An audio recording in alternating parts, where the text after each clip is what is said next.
Welcome to the fluff. Why am I hearing myself? Something's happening. Hold on.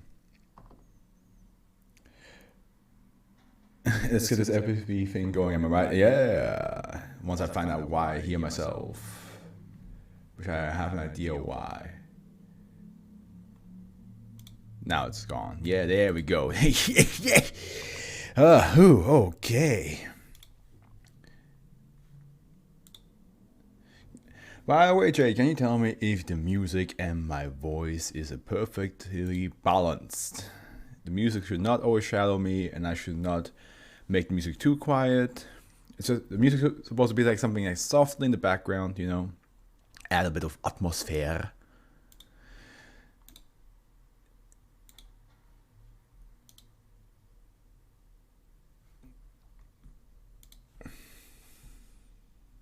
It's a very good balance. Not too loud, not too silent. It's perfect. Alright. The wiki is now open. And I just realized it's Goofy singing. And boom. Ba-bum. Here I am. Oh yeah. Good with that. We don't need that one. Okay, let me close some stuff that doesn't... Don't hate on Goofy. I'm not hating on him. He is a beautiful being. I keep forgetting that I need to make a new chat box. You know what? Because this chat box is the same one as the one that's been used in the other stream. Basically, I have like two themes, right? I have the SCP theme and I have the gaming theme. And for some reason, the chat box share the same color. Like it's white, white text for both. Even though for the SCP one it should be black because usually the whole background here is always white. But yes. So let me just check music. Everything's good. Let me check with this thing. Does this work? There we go. Yep. Because we all need that button most likely. Maybe. Who knows? Well, Jade, thank you so much for taking your time. Henry. He's all the way out over there. He's fine. He's guarding somewhat the door. But Jade, thank you so much for coming in and joining my stream today. I hope that it's gonna be a good read. There's nothing too obscure or weird, but you know, we never know with this type of site. So. 5 minutes have passed. I forgot to do the stopwatch. Okay, I'll just have to add 5 minutes. Because the reason why I need to add a stopwatch is so that when I do the YouTube video and do the chapters, I know where I say things. But I keep forgetting to do that because that's a new thing I'm doing anyway. So 5 minutes and 23 seconds. I gotta always add that to the stopwatch for my YouTube videos. Okay, no worries, excited to hear some weird stuff. Okay. First things first. What I always do is I will read what the SCP number is and the title, and then I will try to guess what it could potentially be. A lot of times I will not guess because the title either doesn't give me any like information that makes me go, I think it's this. But sometimes it does. So SCP-1180, a lovely bunch of coconuts. Now see, I know that this is a famous sentence because I forgot where it stems from, and I also seen versions of this sentence being used for booba. So I highly doubt that's what this SCP. I mean, it could be. SCP Foundation doesn't shy away from more erotic stuff, but I don't think that's what it is. I think it actually is a bunch of coconuts. And maybe, just maybe, those coconuts, however lovely they also are deadly. Maybe they explode. Maybe they're grenades. Maybe the bunch of coconuts explode like grenades. And then you have the whole, the whole like stereotype of like, oh, don't lean underneath a palm tree because the coconut might fall on your head and you die from it. Or if it's that, but instead of it just bumping on your head and you like, get a concussion or like just a little ouchie, it falls on your head and explodes. Could the music maybe be a bit lower though? This song is pretty energetic and I can't concentrate. That's what I thought. Thank you for telling me. I'll reduce the music. How about minus 40? How is this now?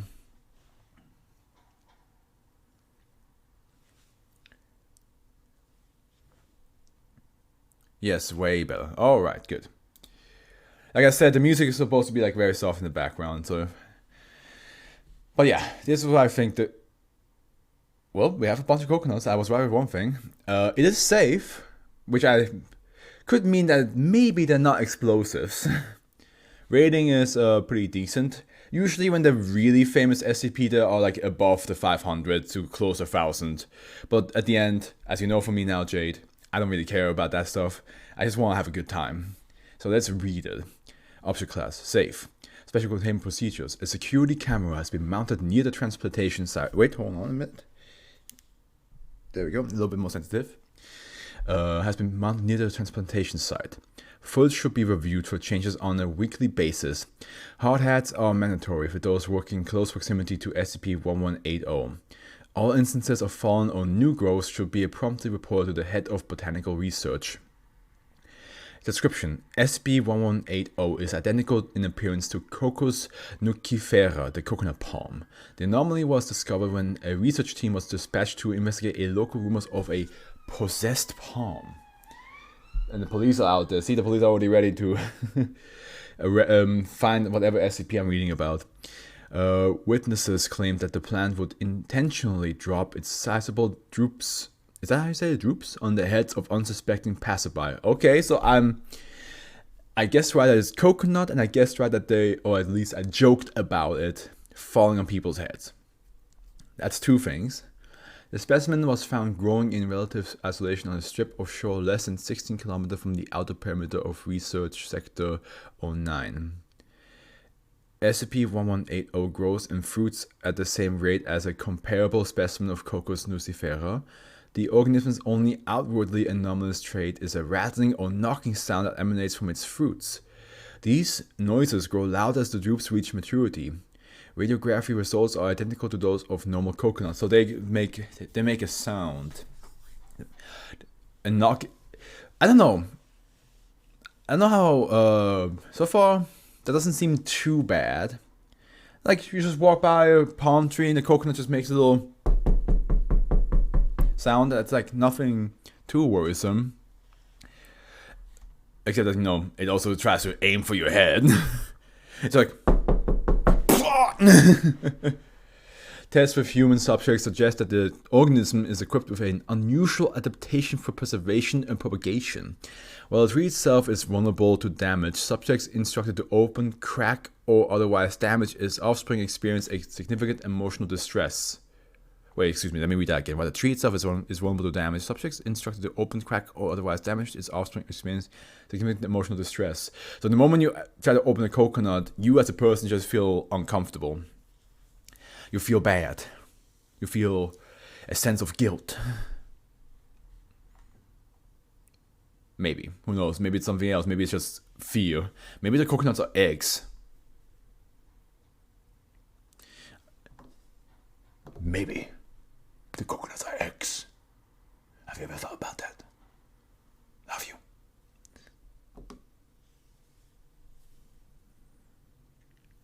Okay, here we go. Eggy. A cocoa eggy. Addendum 729. Excerpt from Agent Gas Recovery Log.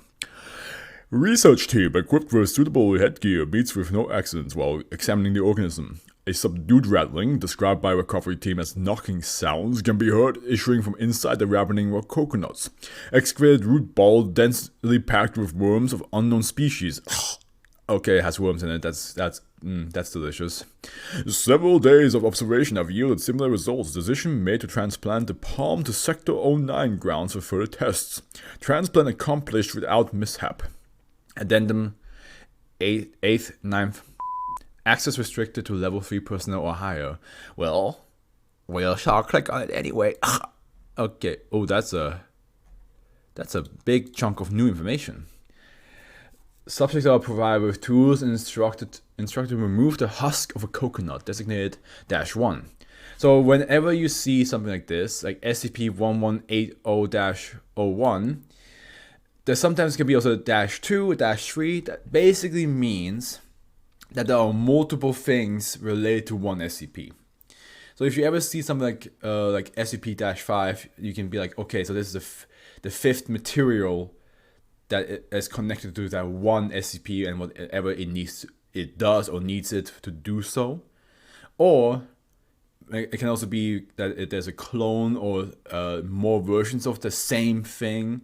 So if you see something like, oh, there's like 170 of those, then it would be like, oh, the -170, which would then, I'm pretty sure there was like a coin-based SCP that had like that number where it was like that many versions of the same thing. So yeah, the -1 usually means either an extension of the SCP in one way or another, or the exact same thing, but there are multiple, not versions, but clones or multiple of the same SCP just around the place, around the world. So here we go. So the coconut right now is considered -1. Recently cut from SCP-1180. Maturity visibly distressed by the knocking sounds from within. Several describe a feeling of horror. A few describe empathetic feelings, always with the desire to remove the object outside. During 6 consecutive tests, D3767. So now this one, the D class. I don't think I told you yesterday, but the D class are a bunch of criminals that the SCP Foundation basically asked if they want their life sentence shortened by doing a couple science experiment, which majority of them said yes, but didn't know, that weren't aware that the science experiment that they were required to do have anything to do with either A, reality hopping monsters, or B, objects that could kill them much easier than anything else that humans have ever created, or C, just anything beyond the wildest imagination that they would normally be uncomfortable handling with. So here's the interesting thing for me. Since the D class are usually hardcore criminals, like I'm talking serial killer, rapists, anything like that, you should not feel bad for them because they have done horrendous shit, right? But sometimes the Foundation is so cruel to them with how they treat them that you just go like, man, just cut them some slack. At the end, I'm not saying that they are allowed to be forgiven from what they have done, or that they should have an easier time. But there's also some stuff that, the Foundation don't have to deal with ever, but the D class have to. And it's just, it's scary. It's terrifying. A subject with exceptionally low empathy scores. So here we go, like somebody who does not really care about anybody. Finally succeeds in rupturing and peeling away the husk. No immediate adverse effects observed. So they asked this D class because he just is just emotionless. He just does not feel anything about anybody else. To open up this coconut, and looks like maybe he didn't feel anything, or maybe he did. Who knows? The 8th, 7th, 14 o'clock. After removing husk, subject seems reluctant to crack open the shell. The rattling has grown perceivably louder, sometimes slowing almost to a stop before beginning again with renewed violence. Imagine you just want to crack the coconut a little bit, and the coconut starts to do the samba in your hands. The subject claims to feel the vibrations of the knocking and claims that -3 has a face. Oh, subject refuses to remain in the same room with the object, eventually subdued and removed for observation. That means the SCP has a psychic effect on you. It makes you think that it might look like a living object when you try to crack it open. That's why you get terrified, or like you're in shock. Imagine that though. Imagine you're in the middle of this beach. You find this coconut that's fallen from this palm tree. You're like, yeah, you know what? I could go for a coconut. I could go for one. and then you pick up like a little rock, and you're just like, okay, and then you smack it a little bit, and suddenly the thing just rattles aggressively, and then you look at it again, and you think it has a face looking at you in despair. Maybe, I'm not sure if that's what it is, but it's just like in pure, like, and you're just there like, what have I done? What have I done?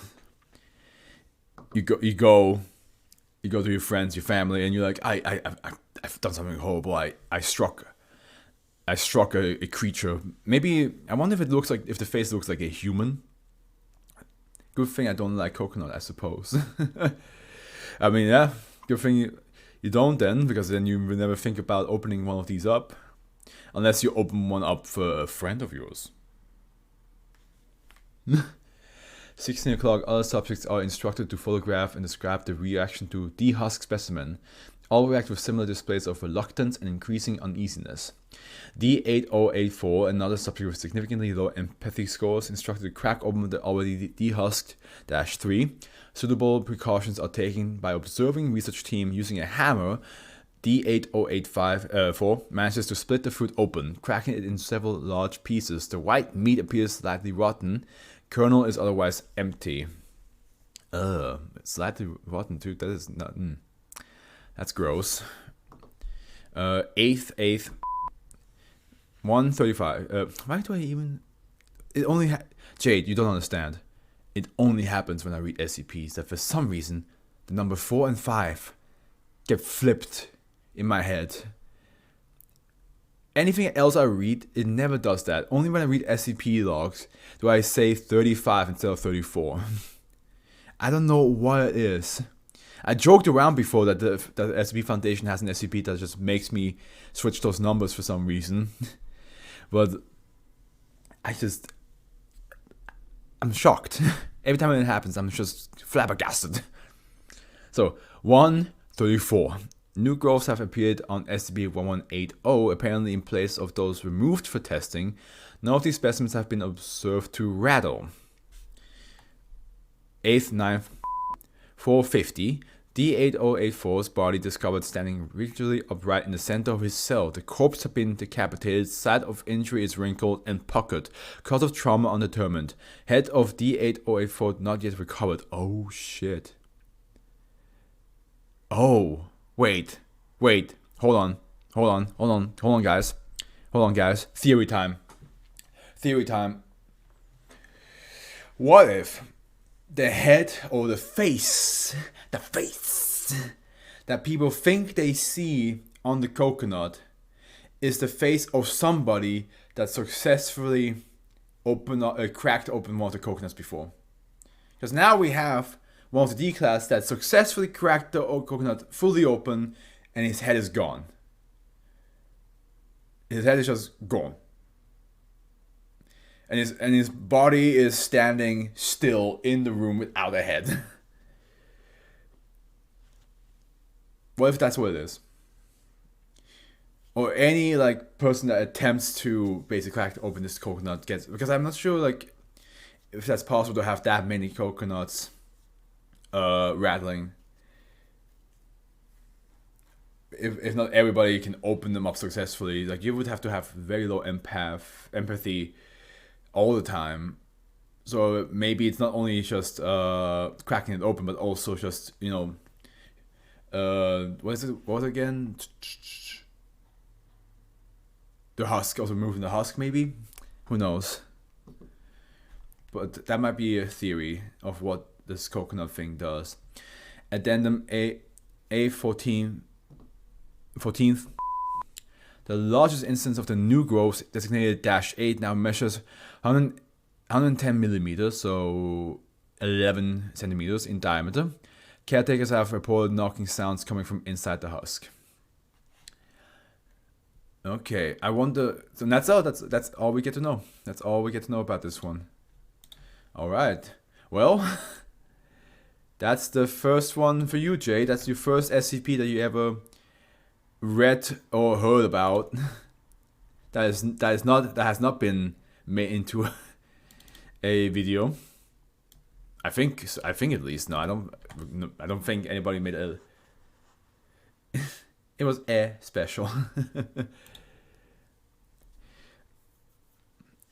I don't think anybody made a lovely bunch of coconuts with SCP video, even though the sentence alone is pretty known, but oh well.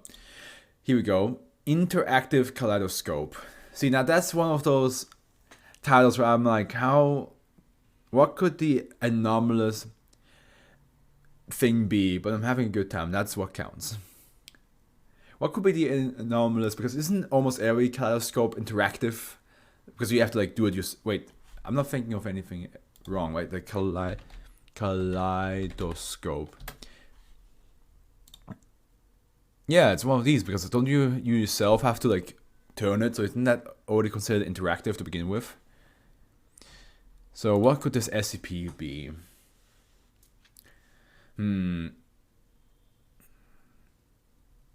Maybe it affects your eyes. Like in the moment you look through it and you turn, and then you have the whole like, the kaleidoscope effect. What if then when you take it away, your eye just see either it sees everything in that style, like that one eye just sees everything in that kaleidoscope style. So if you were to use it on your left eye, your right eye would still see normal, but your left eye would see all the like the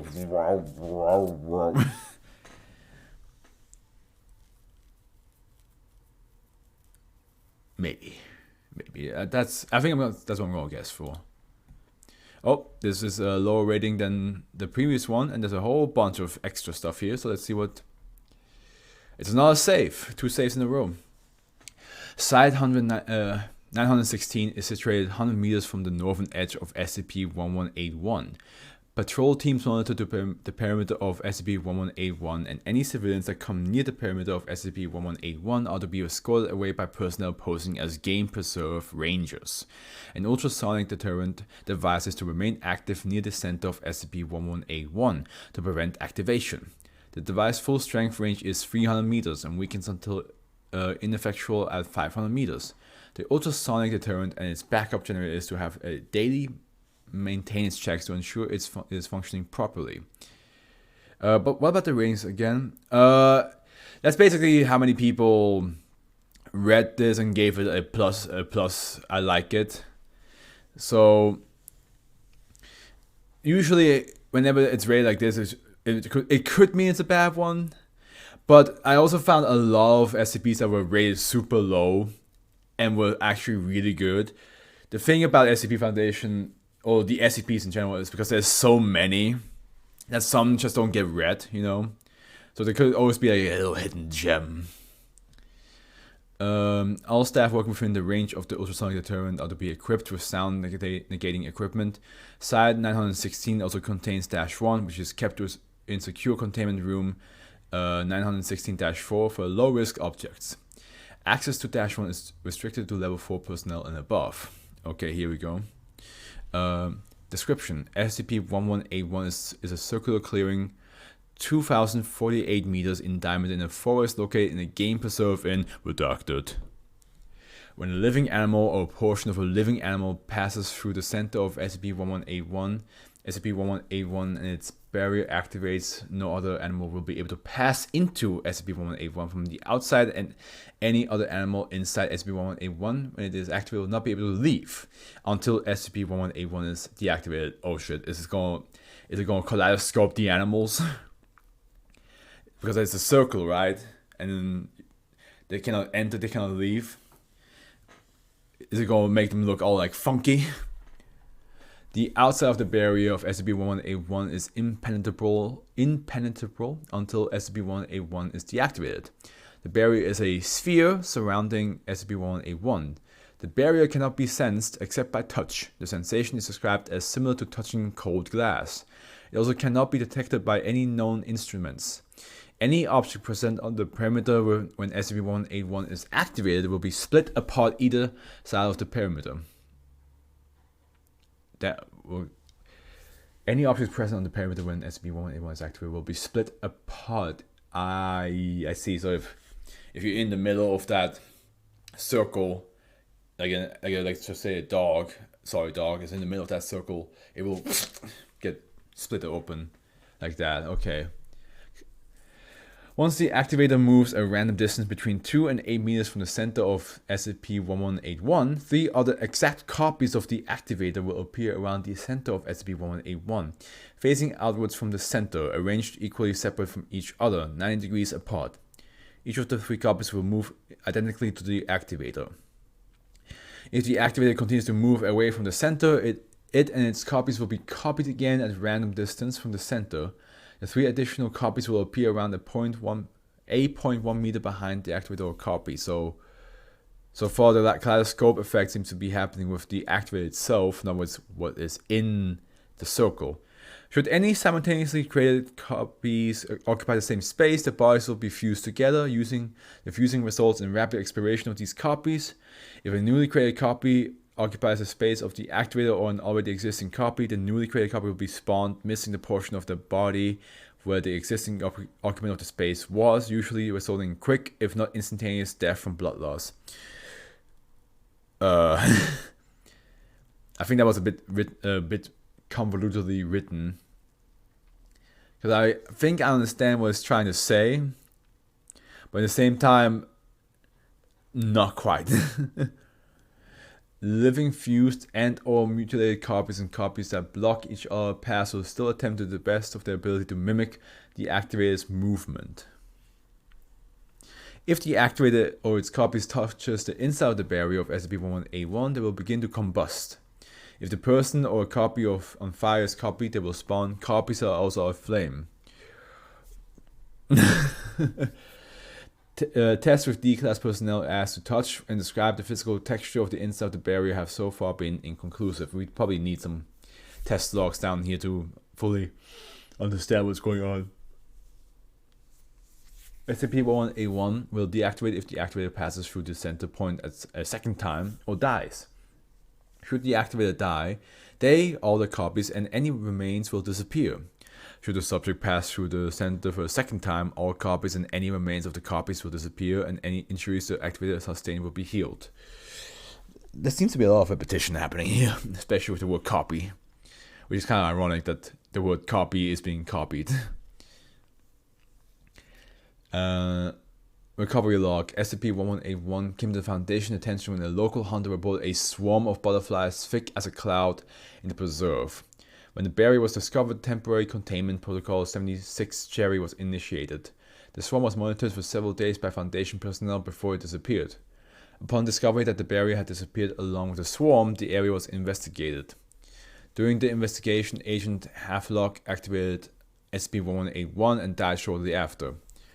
Following this incident, Site 916 was built, permanent containment protocols built in place, and research into SCP-1181 commenced. 4 weeks after the completion of Site 916, Dash 1 was found doing a regular patrol of SCP-1181's perimeter. So, see, the recovery log kind of explained everything we just read. Like, it's, in long story short, or in less complicated words, if you are in that circle that you cannot leave, something will rotate that you probably cannot see it, but it's called the activator. It will rotate, and you start to like split into multiple different copies of yourself. And from the sounds of it, it doesn't sound great. It doesn't sound painless, because it did say something about like you can die from blood loss in this thing. So if we go have a test, and this test might explain a lot more than for what we need to know. So. Date 27th. D-Class 1033. Procedure. D-1033 was asked to walk in a straight line from point A on one side of SCP-1181 through the center of SCP-1181 to point B, opposite side of SCP-1181. So it's just a straight line, and not stop for any reason. D-1033 will be the only subject present in SCP-1181. A UAV fitted with a video camera will record the test from above. Okay, now this might help us understand fully how this works. Results. When D-1033 passed through the center, SCP-1181's barrier activated. Once D-1033 had walked 5 meters past the center of SCP-1181, 3 copies appeared around the center of SCP-1181 at 90 degrees intervals. The subject did not notice the copies. So yeah, imagine a circle like that. the D class walks out this side, right? It walks out. Let me do this. So the D class walks out here, right? And then next thing you know, 3 versions of him pop out. 3 extra versions of him pop out on other sides, all 90 degrees from the circle. So yeah, like that. He walks out here, which means that now here, here, and here, another one of him comes out. I find this one too complicated. Yeah, it's not very simply explained, is it? Like, I understand what it's trying to say, but it's the way it's written feels a lot more complex than what it needs to be. When D1033 had walked 17 meters past the center, he and the other 3 copies of himself manifested 3 additional copies. So yeah, it's basically just the moment you walk away from the circle center, you just keep on creating more versions of you the more you walk. The subject turned and noticed the copies of himself, which caused him to panic. He and his copies screamed and ran towards point B despite warnings to remain at a walking pace. The 4 copies that had spawned facing backwards ran toward the center of SCP-1181. So here's the thing why I think it's also a bit complicated of a read, is because it's trying to explain the effect of a kaleidoscope. It's trying to explain basically this effect, or maybe like maybe not like this, but like, oh god, that's fucking Jesus. I think it's trying to explain this effect, right? It's trying to explain this, all that in words, which is hard to do. But it's basically saying like that, like it's just very trippy to watch, because like multiple copies of the same person get created, but they all move and act the same as you, but they all come from different directions. It's kind of like the idea of like you running towards an exit, but then like, and you see to the side another you running to the same exit, and that side you see another one running to the same not the same exit, like different exits. Like you run this way, and 2 on the side run at a diagonal angle in the same speed, same hand movement, everything's the same. And then in the same time while that's happening, you can see another 2 of you a little bit closer to you running backwards, but it's in the same movement, but instead of going forward, they somehow run towards you. You know what I mean? Like, it's very hard to explain because it's the effect of a kaleidoscope, and putting that in words is a very tough task. So it's supposed to be very trippy experience for the D class though. The 4 copies that response facing backwards ran towards the center of SCP-1181. When the copies came into contact with each other, they attempted to mimic D1033 movements further, despite physically obstructing each other to the point of futility. Yeah, so now they're all like kind of like melting into each other. As D1033 continued toward point B, I sort of get. Yeah, I know it's like I get what he wants to say, but like it's very hard to explain. Even I have difficulties explaining it. So as D1033 continued toward point B, he activated several copying points. When the subject was 300 meters from the center of SCP-1181, there were over 16,000 copies, some fused or otherwise mutilated. Uninjured copies continued to run in various directions, mimicking the subject. Immediately after D1033 had passed the 500 meter from the center, there were over 60,000 copies interfering with each other, progress and spawning more copies. At this point, much of the ground was covered with fused and mutilated corpses, as well as blood. Copies continued to mimic D1033 and spawn more copies or attempt to despite impediments and or injury. When the subject arrived at point B, he and all copies of himself yelled, "Yes, finally!" As D1033 and all copies which came into contact with the perimeter, they burst into flames, screaming and rolling around. All other living copies rolled and screamed regardless of if they were on fire. 7 minutes after coming into contact with the perimeter, the subject died from third-degree burns. The extensiveness of these burns was not able to be verified. The subject and all copies disappeared, including blood, organs, and smoke. SCP-1181 and its barrier deactivated. And now we have Test B. Test B. 13th A. D class 1059. Procedure. The subject was told to walk in a straight line from point A on one side of SB1, 11A1, with the center of SB11A1 to point B, 20 meters from the center, then turn and head back to the center to point C. 5 meters from the center, the subject will wait at point C for 10 minutes and walk through the center of SB11A1 again towards point D. 500 meters from the center, then turn around and return to the center of SB11A3. So he basically has to like boop, boop, boop, boop, boop, like that. In and out, in and out, in and out. As D1059 was told not to stop for any reason, D1059 will be the only subject present in SB11A1. The subject was informed of the clearing's nature prior to the test to lessen the chance of panic during the test. A UAV fitted with a video camera would record the test from above. I wonder if this D-class is going to have the idea like, wait a minute, there are now hundreds of me. Who's going to stop me from trying to escape now?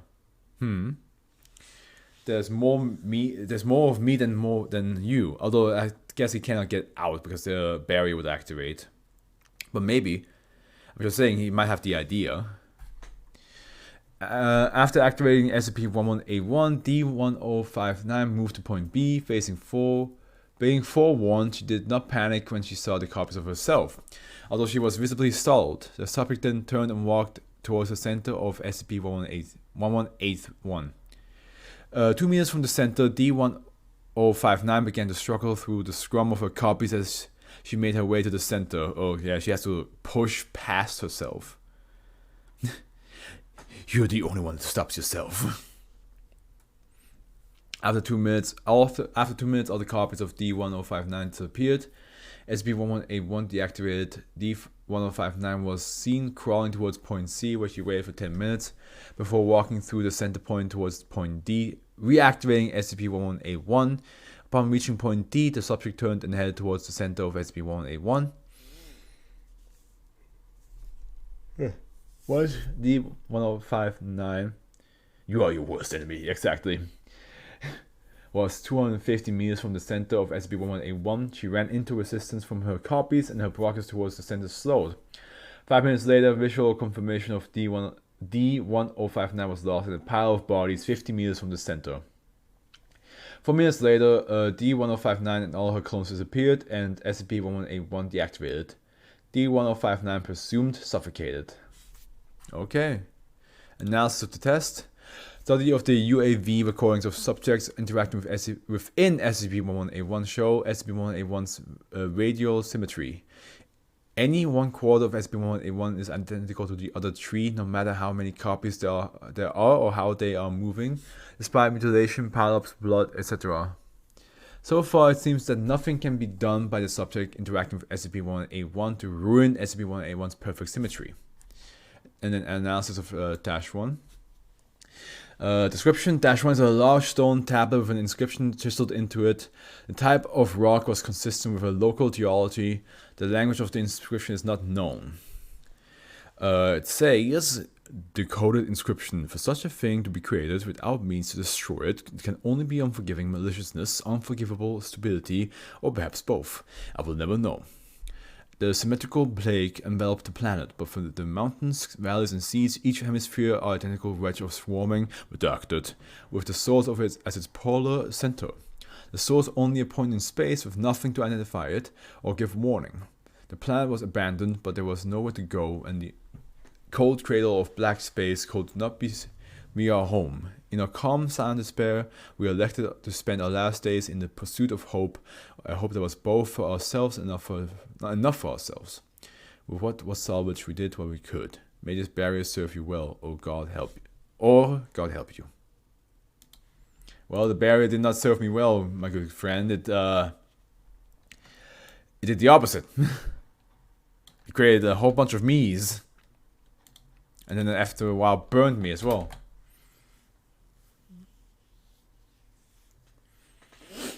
Alright.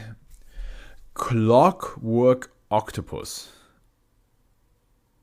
I don't know why I imagine the cuckoo clock, but instead of made out of like wood, it's an octopus. Or maybe this octopus is made out of gears and cogs. It's an octopus that lives underwater, made out of pure machinery.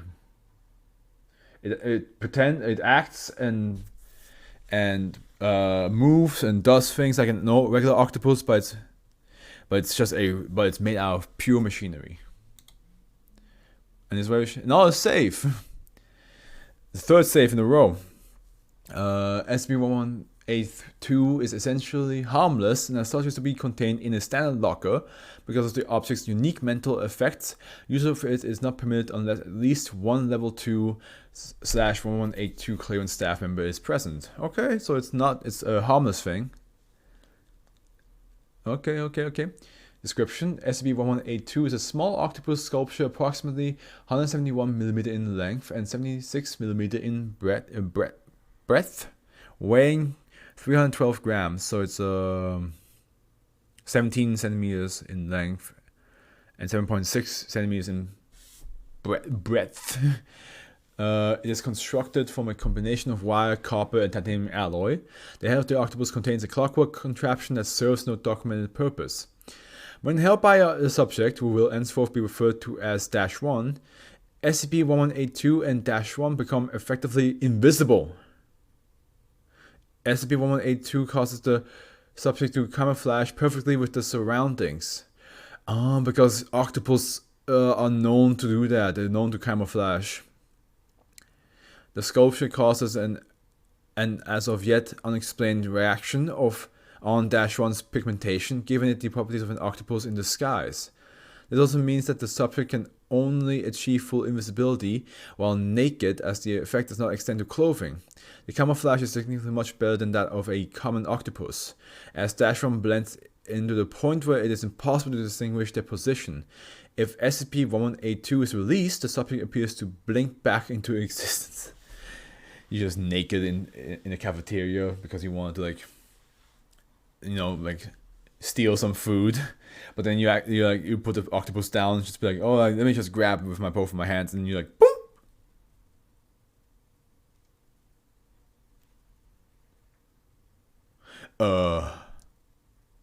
I can explain. Of note is the mental effect that the octopus has on -1. While holding SCP-1182, the subject perceives the room as if it were filled completely with water. The presence of sea life, from fish to coral to sea vegetation, has been reported in all cases. Other personnel in the room are seen behaving as if submerged, so they try to swim. Conversation with -1 is impossible, as the subject hears only gurgling noises as if the speaker were communicating underwater. When -1 moves, they feel as though they are swimming. In 3 cases, -1 reported seeing their limbs as the tentacle of an octopus. Okay.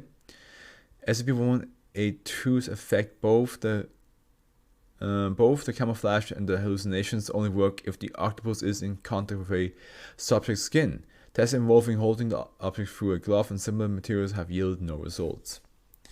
Sweet and short. I like that though. You just have this octopus and suddenly, boom, you're gone, you vanish.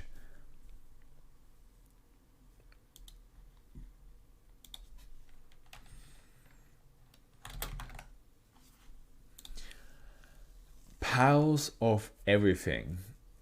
I think I'm gonna take this very literally.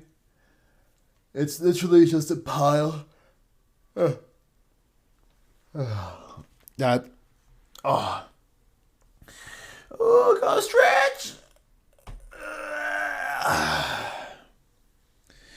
Lol. Next one, pile of everything. What's this? My room. I think it is literally. It's very literal. It's just a pile of of everything that could be good or dangerous. Could be a pile of swords.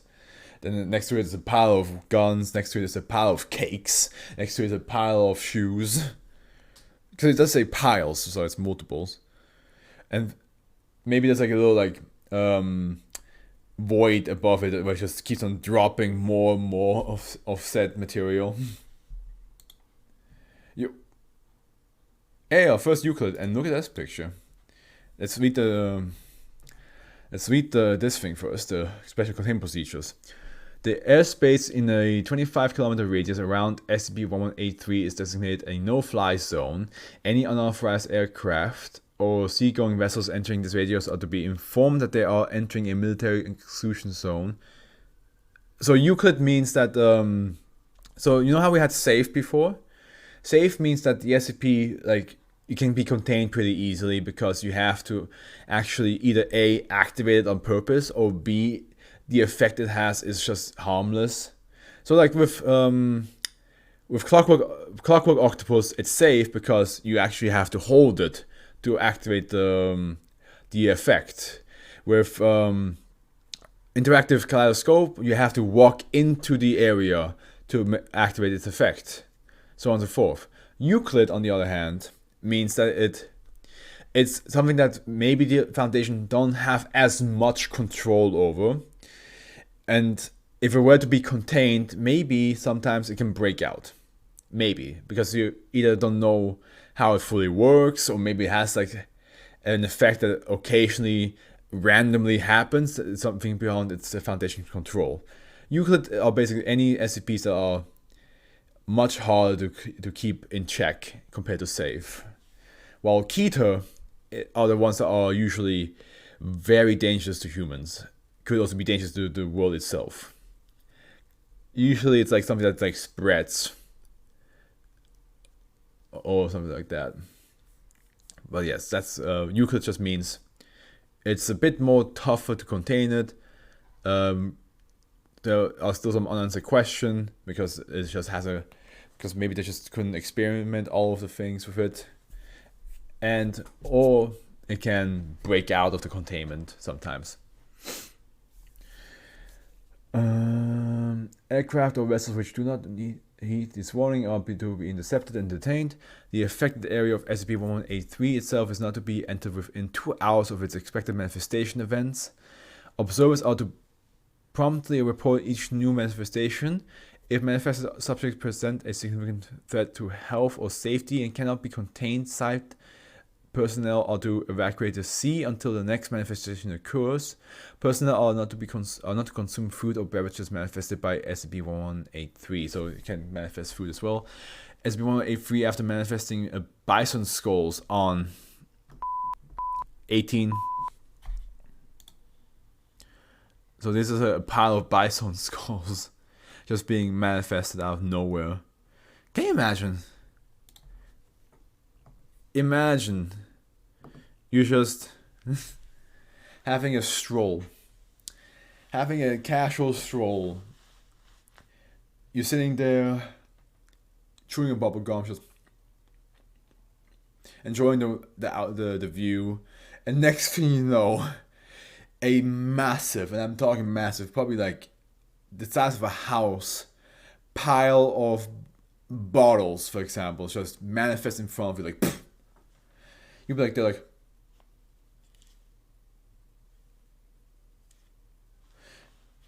and then you look at the bottle and you realize it's beer, and you're like,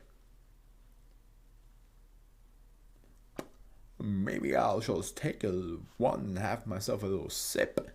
Even though the Foundation itself says don't ever eat what they manifested, because who knows what happens. Maybe something really weird happens with you.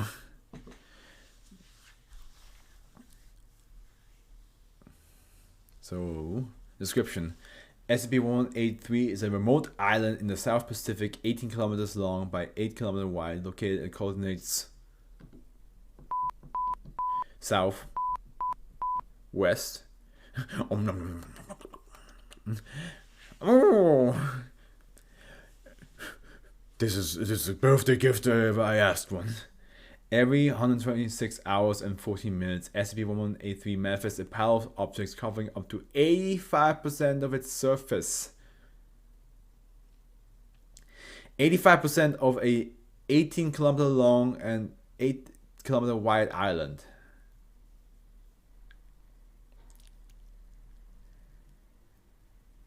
That's insane. These objects appear instantaneously and silently, and all objects remaining from the previous manifestation simultaneously vanish. The area of SCP-1183 covered by the objects changes from manifestation to manifestation, and freshly uncovered areas possess low vegetation consistent with local ecology. The manifested objects always belong to a single class. The breadth of these classes varies somewhat, such as the manifestation of laptop computers of all makes and models, and the subsequent manifestation of Apple MacBook Pro laptop computers, but in no case has the class been so narrow that it was difficult to determine its identity. For small classes with a few well-known individual instances, the manifestation objects have always been observed to include every instance of the object class which is known to have existed. For more numerous objects, it is impossible to determine exact numbers, but estimates of the number of objects on SCP-1183 generally agree closely with estimates of the number of such objects to have ever existed. Of the manifestation recorded by the Foundation to date, 76% have been man-made objects, and 16% have consisted of human or animal body parts. I'm not sure how I would feel with having a whole island be covered by hands. You know what I mean? Like as if it was freshly cut off, just hands everywhere. For 85% of the island. Ugh.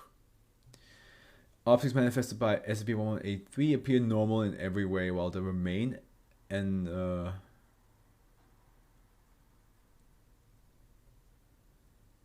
imagine the power of boobas though. Now we're talking. Well, I mean, I think I will still be a bit freaked out, but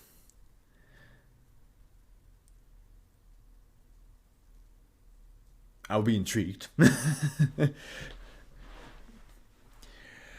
Objects manifest by SCP-1183 appear normal in every way while they remain, and man-made objects appear. Of course, it would be freaky as hell. Yeah, imagine, man. Boobas, but no person behind those boobas. Just that's it. It's like those those stress balls that look like boobs, but the actual real boobs. So you just no, I'm not even. I'm not even going. Let's not go there.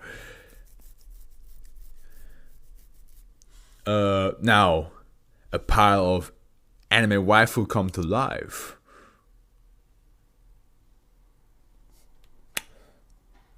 No, that would be that would be a deal. It will not stay long because it apparently after 126 hours it would change to something else. But now you got yourself a deal. Very special. This is true even for objects known to have been completely destroyed or in case of spacecraft sent elsewhere in the solar system. No living organisms have been observed to manifest. So we can't have waifus.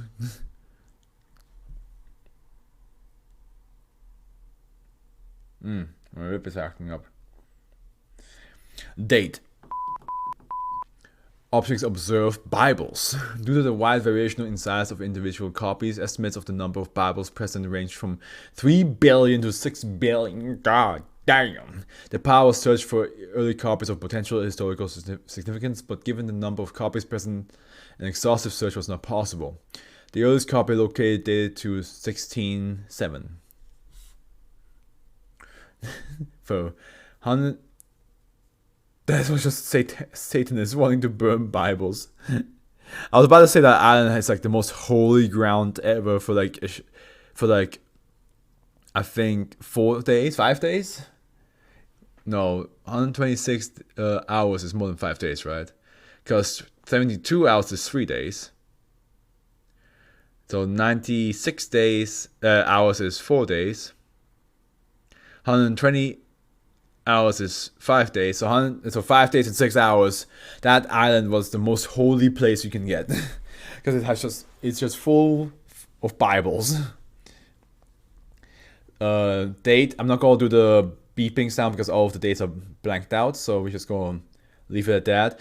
Coca-Cola brand soft drink cans. An estimated 1 billion cans of Coca-Cola brand soft drinks in a large conical pile with a maximum height of approximately 60 meters.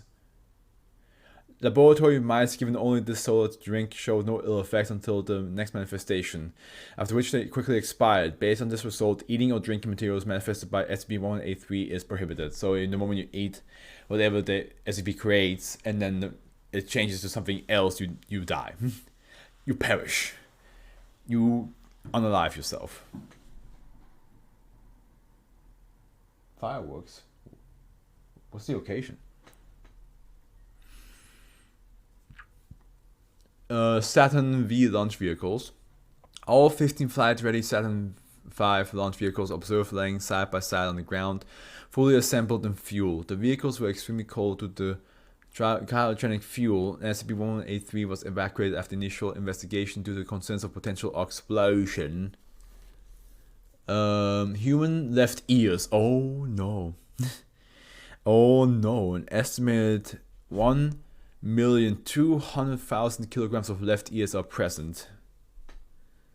I don't think I have anything that really... I don't have anything good to play for that. I guess I'll just play. Or... Damn, son, where'd you find this? Because 1 million kilograms, over 1 million kilograms of left ears is quite a lot. How do you know it's left ears? I guess, yeah, it makes sense. No, it makes sense because like the ears are pointing in a certain direction, right? So if you were to take a left ear and face it the same way as the right ear is facing, it would face, the ear would face this way. You can see, yeah. I don't know why I thought with the ears like, oh, is there really a way to see it? Yeah, of course there is. Representing approximately 60 billion individuals and covering 30% of the island to a maximum depth of 12 meters. Ears were initially warm and showed no signs of decay, but decay progressed normally until their disappearance.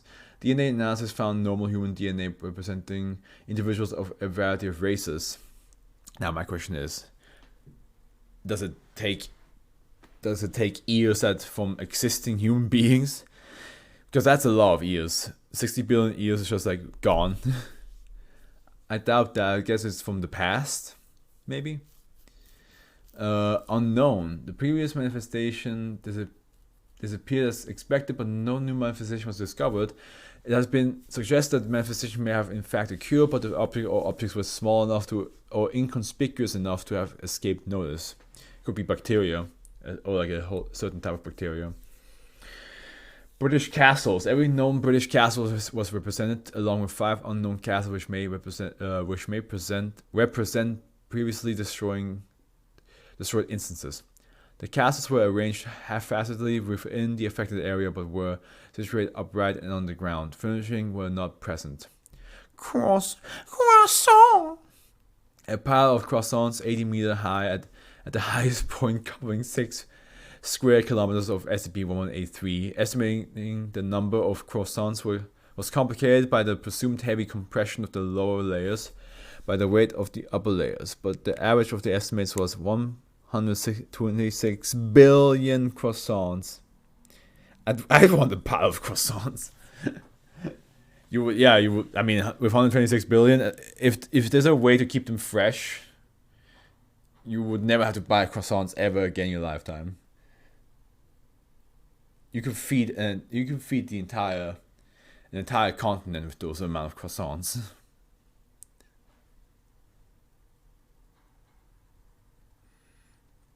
Last one. SCP objects possessing or relating to redacted abilities. 18 seemingly unrelated objects appeared. Several of the objects were immediately identified as SCP objects, all were related to redacted, and SCP-1183 was promptly evacuated. Due to the danger involved, the manifested objects were not tested to see if the they retained the anomalous abilities of the original. Using photographs of the objects taken prior to evacuation, 7 of the objects were matched against SCP objects in Foundation custody. The remaining 11 objects may represent SCP objects to which SCP-1183's research do not have clearance to access, or they may represent objects which are not currently in Foundation custody. As the potential for 11 uncontained objects possessing redacted abilities represent a significant threat, photographs of these objects have been forwarded to a level 4 review team for further evaluation.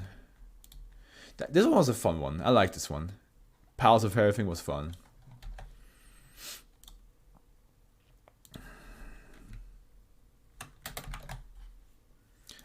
I love your comment.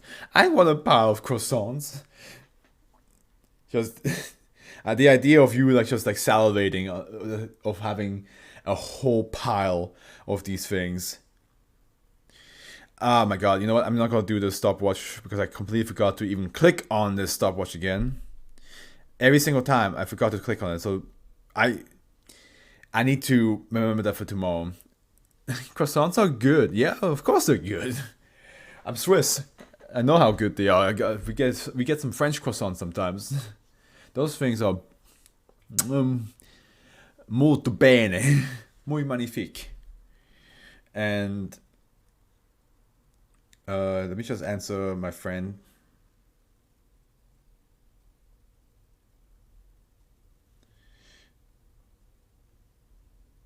She called me and my Instagram decided to not tell me shit, so I'm worried.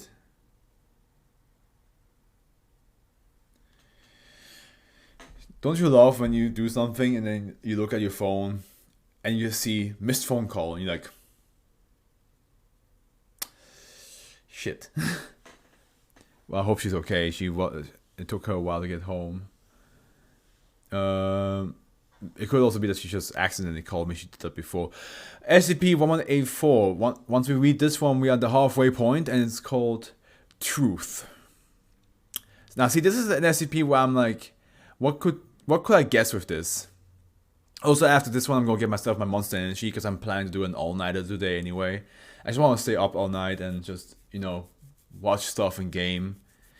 So, but yeah, Truth. I guess I'm thinking of the lasso of truth, like something like that, something that makes you say the truth, no matter what. But it could also be something completely else, like maybe the truth of the world. I don't need energy drinks for that. Yeah, I mean, I usually stay up till like 2 a.m., but energy drinks just gives me an extra boost of energy to play some ranked games and stay awake. But yeah, I don't usually need it either. It's just fun to drink it. It adds the extra level of unhinged to my already unhinged nature. Okay, I think it's gonna be like a lasso of truth type of deal where it forces you to say things, or maybe, like I said, maybe it's like the truth of the world. Okay, this one has the highest rating so far of all the ones we read. Chaos.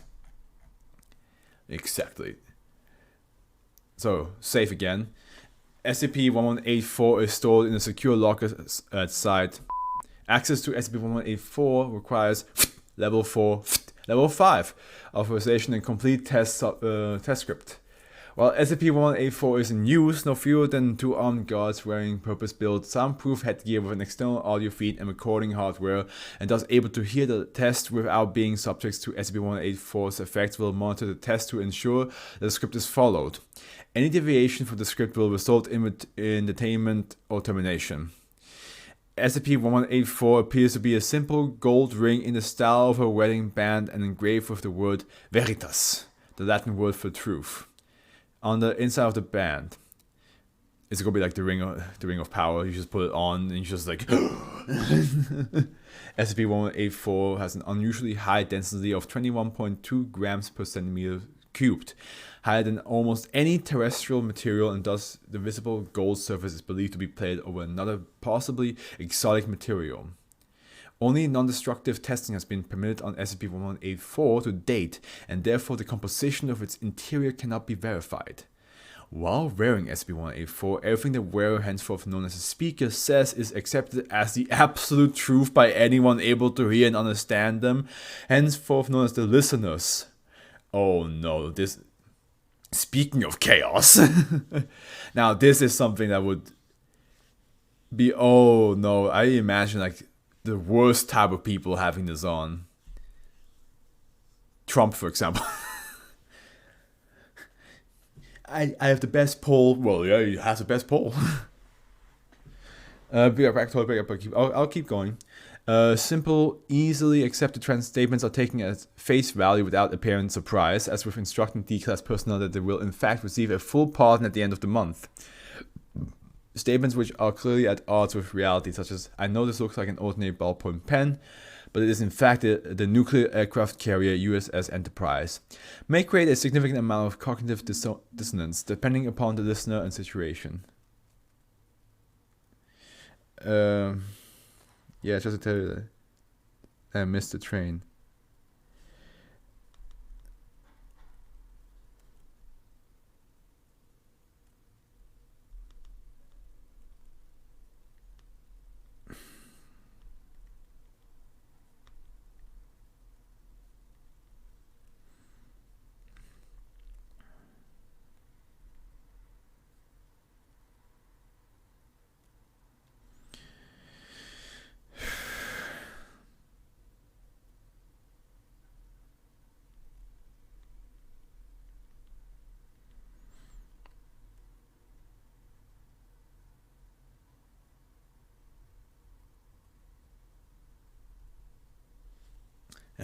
My phone, I need a new phone, bro.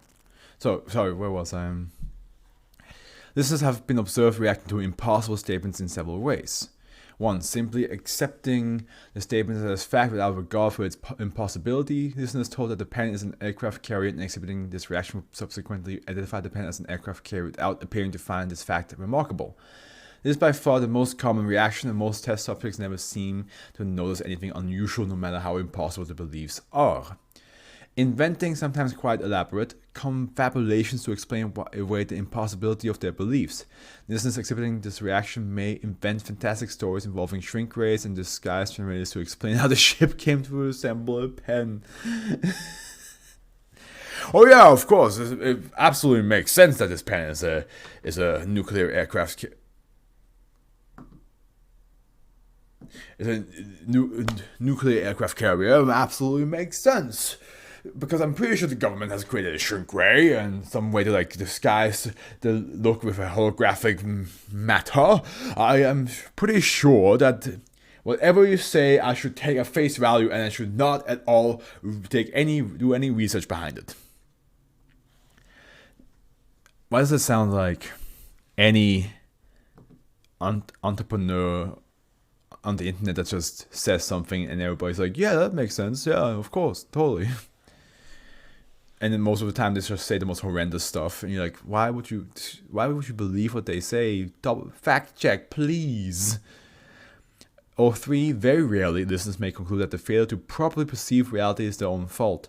Listeners exhibiting this reaction may appear confused and claim that they are hallucinating or believe themselves to be suffering from other mental problems. Depending upon the nature of the implanted beliefs, they may cause extreme stress and anxiety over the inability to see the truth of the situation, and this may lead to actual psychological problems manifesting even in previously healthy individuals. So you can absolutely break somebody by just telling them a blatant lie while you have this SFP on. There are no recorded cases of any subjects either realizing that their belief has in some way been manipulated or concluding that their implanted beliefs are untrue, no matter how seriously they disagree with reality or how plainly SCP-1184's effect is explained to them. I have returned. Hello. You basically, I just checked my phone and freaked out a little bit. And then I read on. Oh, my battery is almost empty.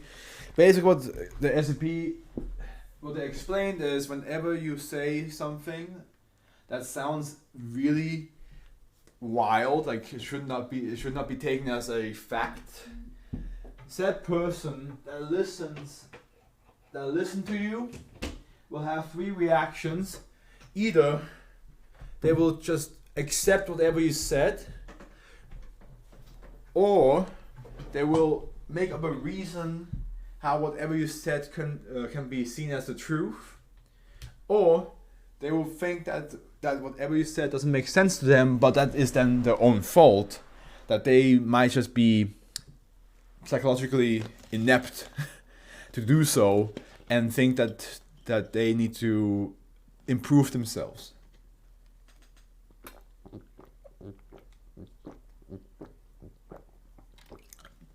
So that's what you missed.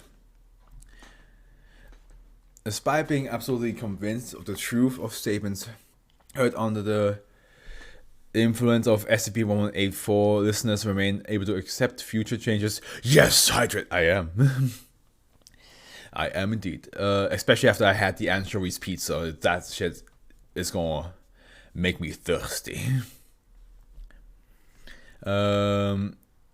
For instance, telling the listener that this door is closed convinces them that the door is currently closed, not that the door can never at any point in the future be open. If the door were in fact open, a listener might walk over to the open door, which they had been told was closed, pantomime opening the door, and then walk through it without incident, interacting normally with the door in the future.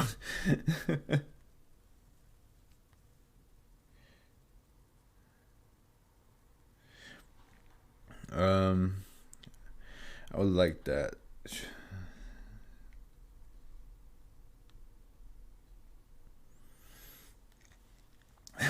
The idea of like, hey man, you see that open door? Yeah, what about it? It's actually closed.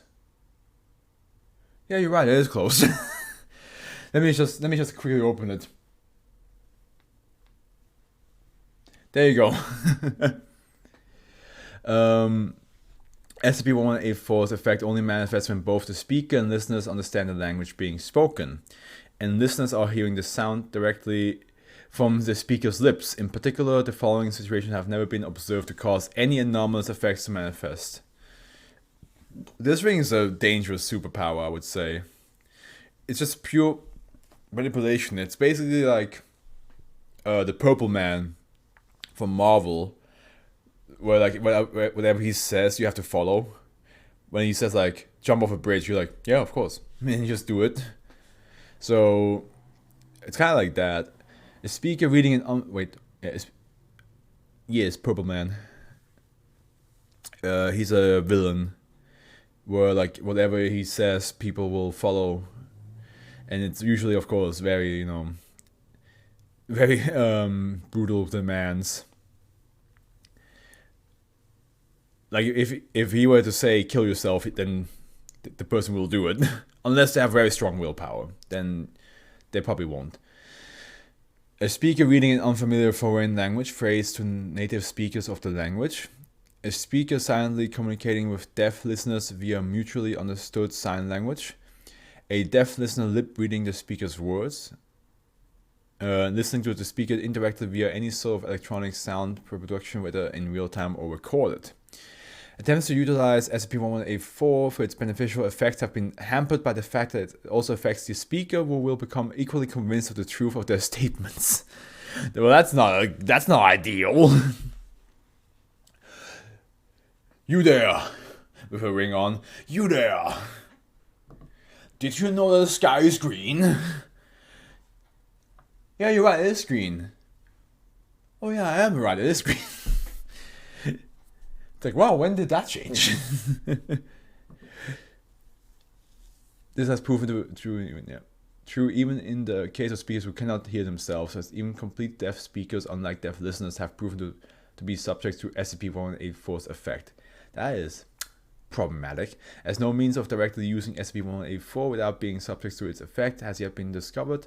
The following indirect test procedure forms the foundation of all SCP-1184 use. Test procedure Sigma. Secure test subjects within SCP-1184 test chamber. Researcher enters the test chamber carrying but not wearing SCP-1184. Researcher dons SCP-1184 and repeats the following passage verbatim. It is vitally important that you do not voluntarily do or say anything unless I specifically tell you otherwise. In particular, you must not touch the ring I am now wearing unless I tell you otherwise. Researcher removes SCP-1184 and places it on the table in the room and exits the test chamber. Researcher triggers a pre-recorded message in his voice instructing one of the subjects to don the ring. Pre-recorded message instructs the ring wearer to repeat his words verbatim and then continues very slowly and clearly with the message to be delivered to subjects. Pre-recorded message instructs ring wearer to remove the ring, place it upon the table, and step away from it. Researcher enters the room and retrieves SCP-1184. Researcher leaves the room and uses the intercom system to inform subjects that they may speak and act normally again. I feel like this has a lot of power, like a lot of control, and a lot of like power-hungry people could go very crazy with this SCP.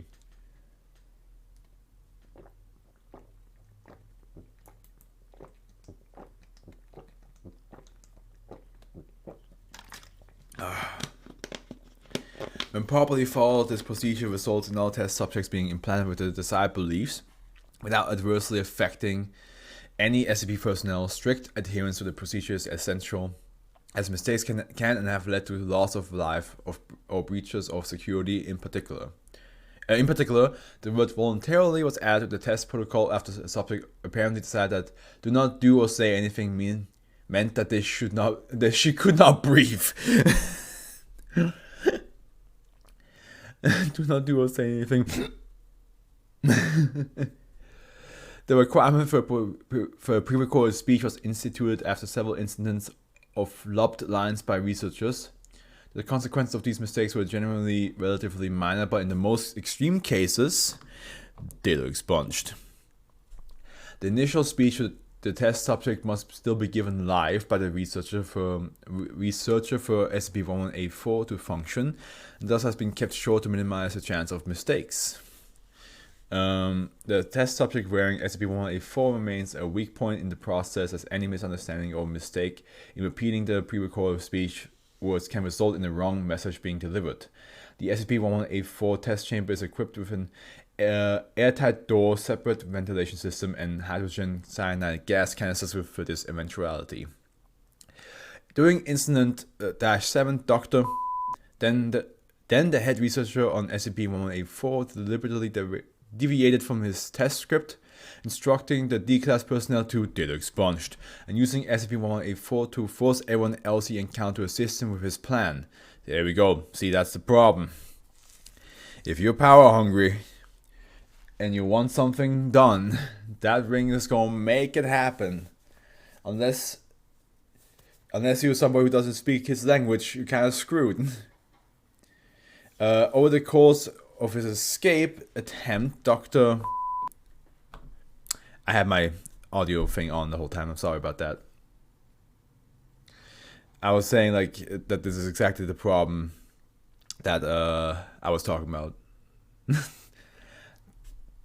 Doctor made 47 known statements while wearing SCP-1184, and at least more which could not be deciphered from available security footage. Doctor was of course familiar with SCP-1184 test procedure and worded his statements carefully to avoid deluding himself, but shortly before exiting the facility it seems that a careless mistake caused him to convince himself that they were expunged, and he was easily captured and terminated.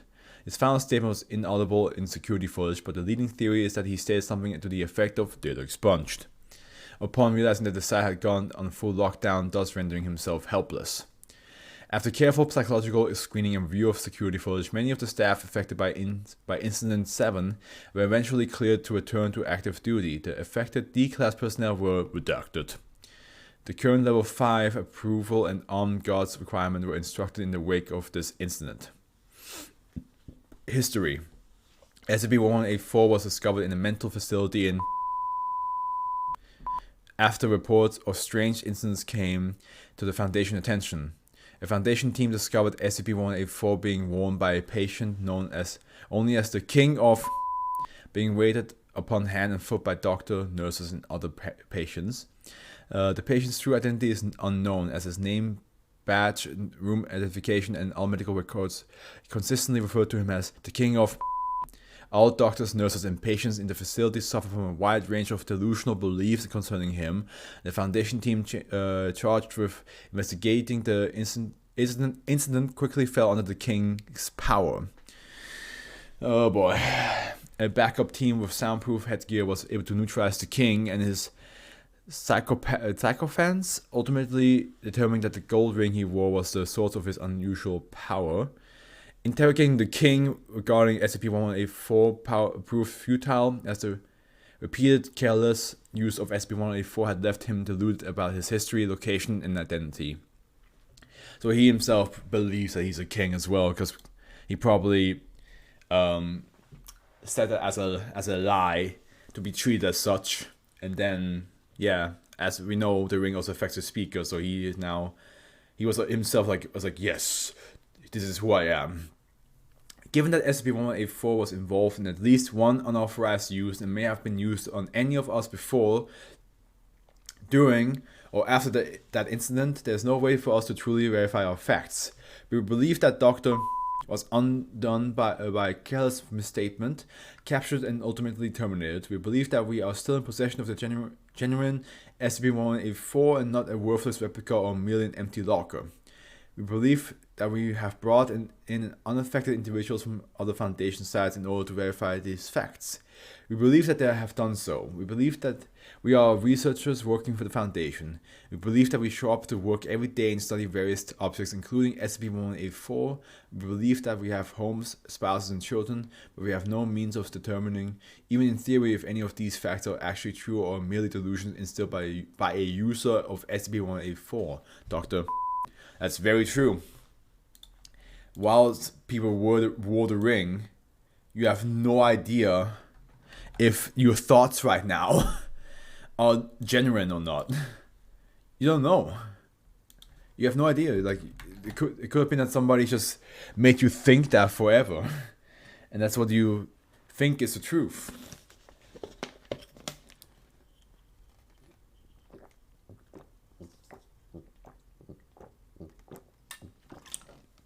Okay, Jay, we reached the halfway point. What do you think so far? There was definitely some wacky ones at the beginning, but now I think we got some good ones in the second half of the first half.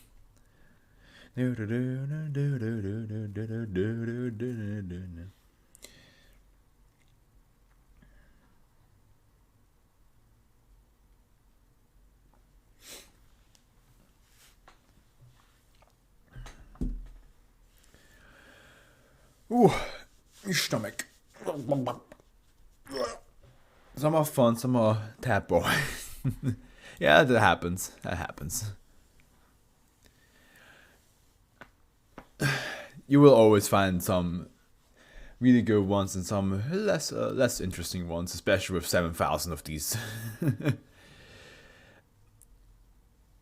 I'll try to always make it more fun or more entertaining whenever we find one that's a little bit less on the fun side. Self-supplying gasoline pump. I don't know why I imagine a gasoline pump just like sticking itself into a car, and instead of like pumping gasoline in it, it just sucks gasoline out. It's just like, yeah, this is mine now. But I need it. Nope, it's mine. Another Euclid, a short one this time. All currently known instances of SCP-1185 are to be maintained in storage at site, with the exception of -3, which will remain instilled in its original location and must be monitored at all times. Instances of SCP-1185 in storage are to be isolated from soil and other organic mediums at all times. Soil and organic media used in testing must be isolated from outside contact until the instance of SCP-1185 undergoing testing is removed from the area. SCP-1185 is a collective designation for a set of gasoline pumps featuring identical manufacturers, mark, and anomalous effects. Instances of SCP-1185 vary in age and design, in all cases appearing identical to other pumps installed in the facilities. The oldest known instances resembling and installed alongside several Churubusco Model 66 pumps was installed in a rural Chilean town from 19 until its discovery in 2000. While the newest, resembling a Dresden Wayne Century 2200 series pump, was only 1 month old at the time of discovery and removed by Foundation agents. Why do I have a feeling that that this pump can have kids. All instances currently known possess identical manufacturer's markings on the base of the pump, though all other markings on the visible areas of the pump appear normal for the assumed model and manufacturer. These markings refer to a Lifewater Incorporated and apparently fictitious corporation, of course that's always the case, the existence of which has yet to be substantiated. Like whenever there's a company behind an SCP, it's either one that doesn't exist, or it's one that does exist, but they say we never made anything like this. Employees and owners of fueling stations where instances of SCP-1185 have been located report no familiarity with any such corporation. In all cases, the means of delivery and installation have been identical to common practice for non-anomalous pumps. When in close proximity to soil, here you go, is what it's going to do. Instances of SCP-1185 extend fibrous tendrils from the bases towards the soil. I don't know why I imagine out of the pump comes like little tendrils, like, and just like going towards the soil, like. No, thank you. These tendrils are metallic in composition and are capable of penetrating several inches of concrete or asphalt should such stand between them and the mass of soil. Upon contact with suitable nutrient-rich soil, these tendrils branch out to form a pseudo-root system of metallic fibers. Now I don't want to think about it. I'm thinking of fucking, what is that worm? That one thick worm that shoots out a whole ass net of a tongue, and it's just like, it's like really thick of a worm too, and it's just like, and it's just this. I was gone for a bit. Internet didn't want to work. No worries.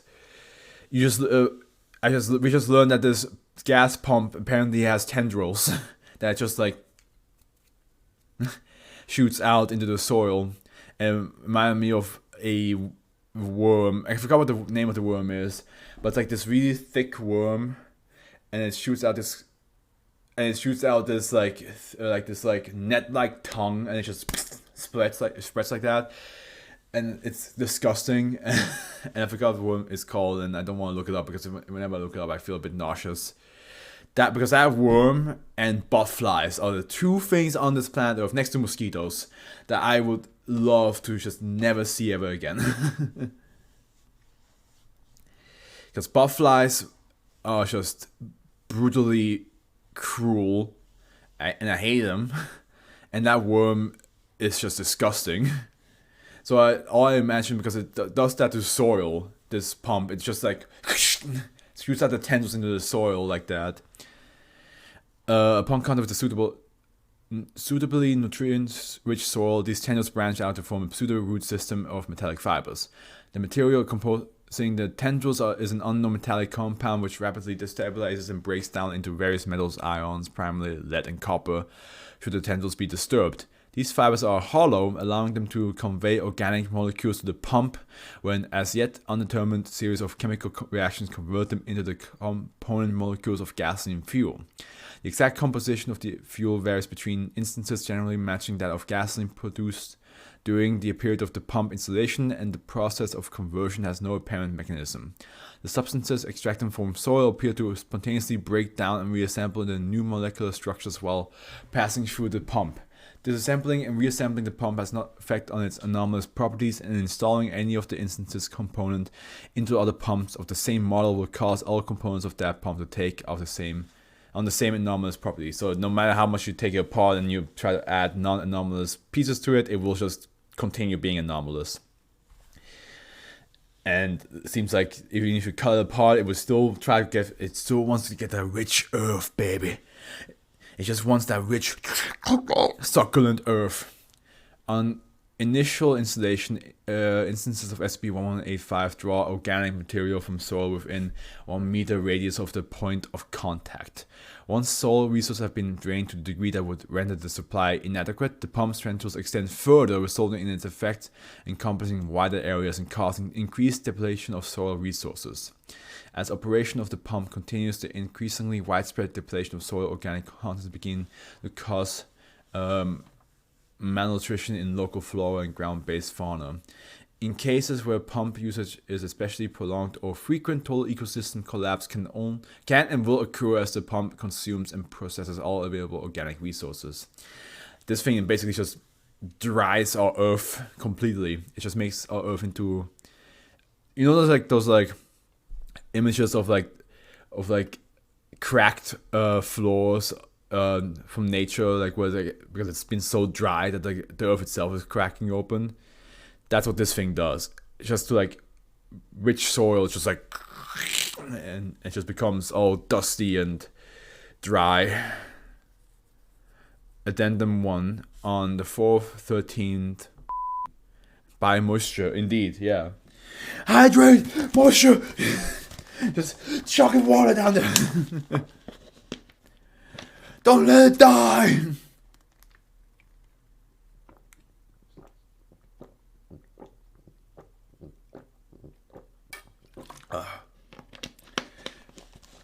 A routine check on the fueling station where Dash-1 was previously installed revealed similar anomalous properties in the new pump purchased as a replacement for the removed instance. The new pump was, according to the owner bank statement, purchased from the same corporation that had provided the other two non-anomalous pumps in use. I wonder if it's one of the organizations that we know. This does not sound like Marshall Carlton Dog. It doesn't sound like One Entertainment.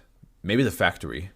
According to interview transcripts, a corporate representative met with the station's owner and offered a heavy discount on the replacement pump to offset the loss of profits caused by the malfunction of the formerly installed pump. Pump malfunction was indeed the cover story used by the task force charged with removing and securing Dash-1. Good idea. On contacting and examining the records of the corporation in question, Foundation investigators found that a new pump was indeed shipped, but no representative was ever sent, nor any discount offered, and that the funds received from the corporation were in accordance with the non-discounted price. The identity of the representative and source of the additional funds are currently under investigation. The pump, designated Dash-3, is to remain installed at its current location and be kept under surveillance in hopes of establishing further contact with the producers or modifiers of the object. So somebody is still out there making pumps that plans to destroy our Earth, but we don't know who. We don't know what. Will we ever know? Who knows?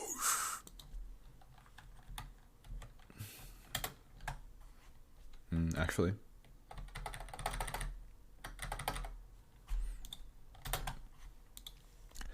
a cochlear cicadas. What is how do you even say this?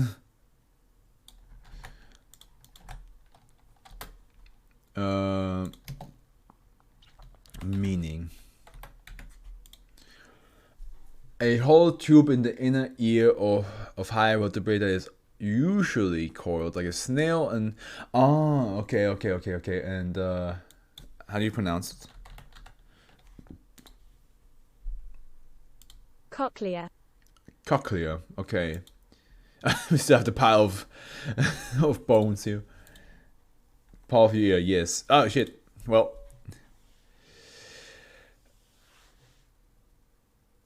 now that I saw the picture, I think I can imagine what it is. It's a cicada that wants to be inside your ear. Maybe even grows out of your cochlea. So that's disgusting. Are you afraid of anything, Jade? Are you afraid of certain things disgust you to a certain extent where you just can't look at it? Because I feel like this is one of those examples where we're gonna have some disgusting imagery, and I can just read until I am past that point and then tell you. Because the last thing I want is for you to freak out and maybe break your computer. Hey, it's fine, don't worry. Okay, well, here we go. Euclid, hey, we got a Euclid then, and it's lowly rated, but who knows what we have here. Oh, there's some footnotes. SCP-1186 instances under the Foundation custody are to be held in individual insect containment units at site. Each unit is to be constructed to resemble the human auditory system. The maximum number of SCP-1186 instances permitted in Foundation captivity is 140. Excess instances are to be incinerated. 140 additional units are to be made available as reserve habitats for SCP-1186 instances. Civilians identified as hosts of SCP-1186 are to be taken under Foundation custody. SCP-1186 instances which are attached to hosts are to be extracted via invasive surgery. Affected civilians are to be placed under observation for a period of up to 2 weeks, after which interrogation and amnestic treatment are to be given. A partially buried SCP-1186 instance located at Wenshu Monastery, Chengdu, China. So this is not an ear, this is just dirt, sand, it seems like. But here we go, description. SCP-1186 refers to a species classified under the family Cicadidae with a mean body length of 2.5 millimeters. That's pretty small. 2.5 millimeters, that's pretty small. That's like this. To date, all known SCP-1186 instances remain in the nymph stage and show no signs of metamorphosis. Metamorphosis. Oh, okay. Typical of other members of the family Cicadidae. Cicadidae? How do you pronounce this shit? I know how to pronounce cicada, but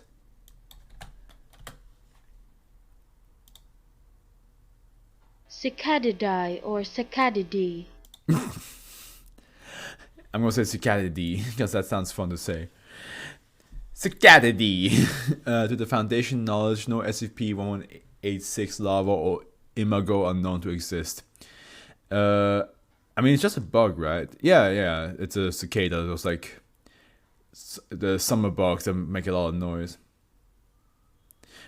The first one is most accurate to the Latin, and I know, but the second one is just Cicadidae. It's just so much more fun. The Foundation knowledge, no SCP, imago known to exist. In addition, that section of SCP-1186 indicates the absence of sexual organs. You want to tell me that Cicadidae has no DD? I heard those cracks. Damn, wait a minute. My neck is out. Has no ammo right now, but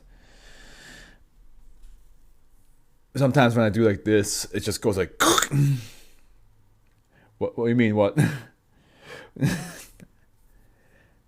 That was so loud. I mean, that was just one.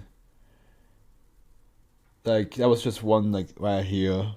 But sometimes when I do that, it's just like a multitude of like cracking happening at once. Yeah, no. Sometimes it sounds like this with the neck.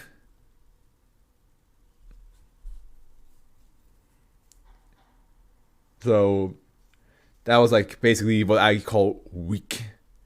I crack almost never. So well, I not only do I do this, I also do like that, like that.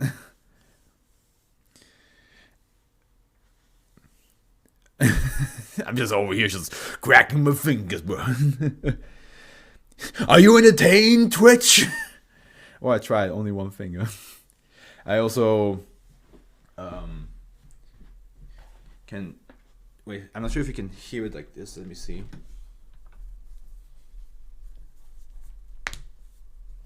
Yeah, that's the foot. That's my toes. So here we go. That should be heard. There we go.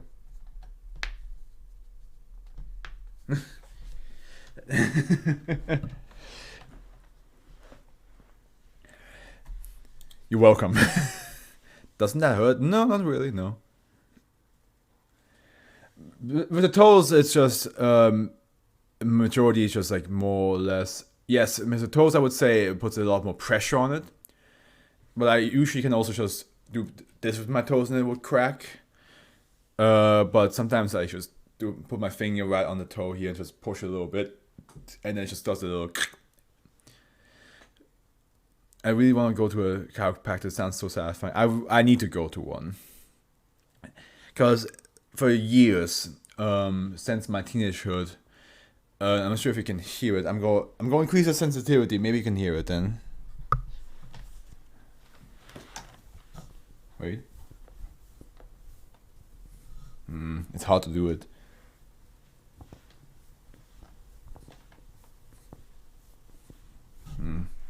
Let's see if I can somehow. You know what? I'm gonna take my headphones off so it doesn't constantly.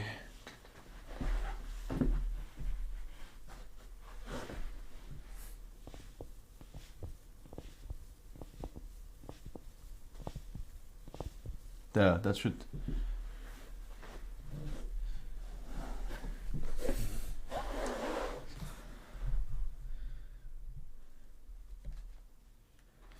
So that has been for years, and at first I kind of just ignored it because I was like, oh, maybe it's because the moment when you realize something, but it's been so long that you think like that's just part of my body, it has always been like that.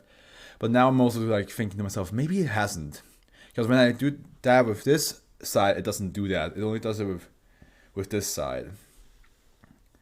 So then I realized chiropractor is a thing, and I was watching Dr. Moondragon, and they constantly say things like, oh, for years my shoulder has been like this, or for years my hips have been like this, and I never really like bothered to check. And then I thought to myself, maybe I should do that for my shoulder, because it doesn't feel normal, even though I always accept it as normal. But the more I think about it, the more I'm like, it's not something that should be happening.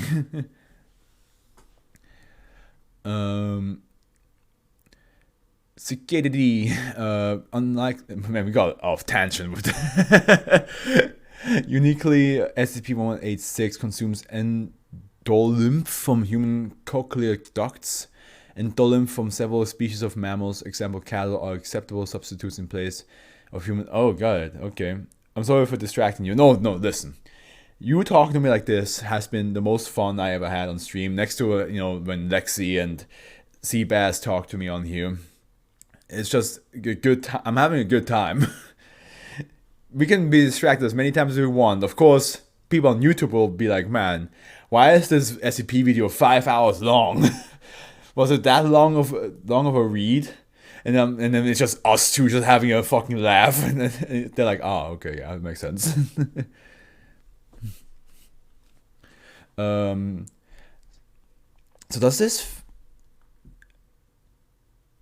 So this insect feasts on things that our cochlear creates. As such, SCP-1186, I'm so glad you're such a vibe.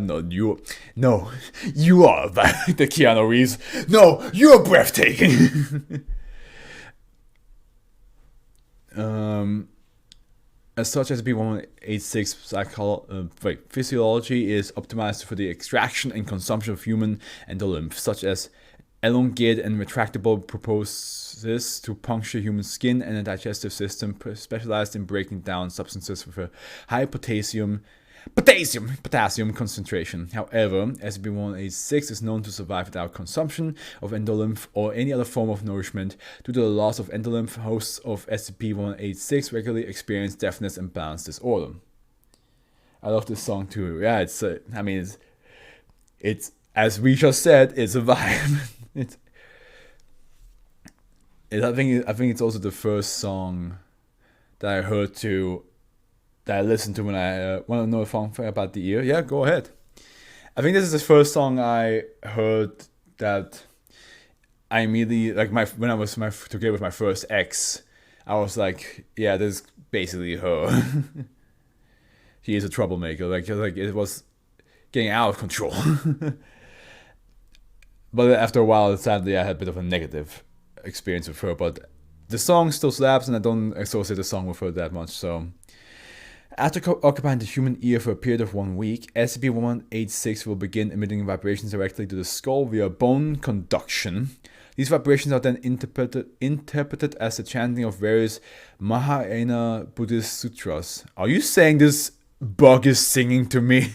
The chants include the Amitabha Sutra, Heart Sutra, Lotus Sutra, among others. See document 1186- whatever that is for a complete list of sutras, narrated in respective host's arterial language. These chants are the only sounds constantly perceived by a host, despite any auditory impairment on the host's part. I have dizziness issues. Long story, but I had a balance test where they basically blow air in your ear to see how it all goes for dizziness. Like, I have never had the room spin so hard. That was so insane. Damn.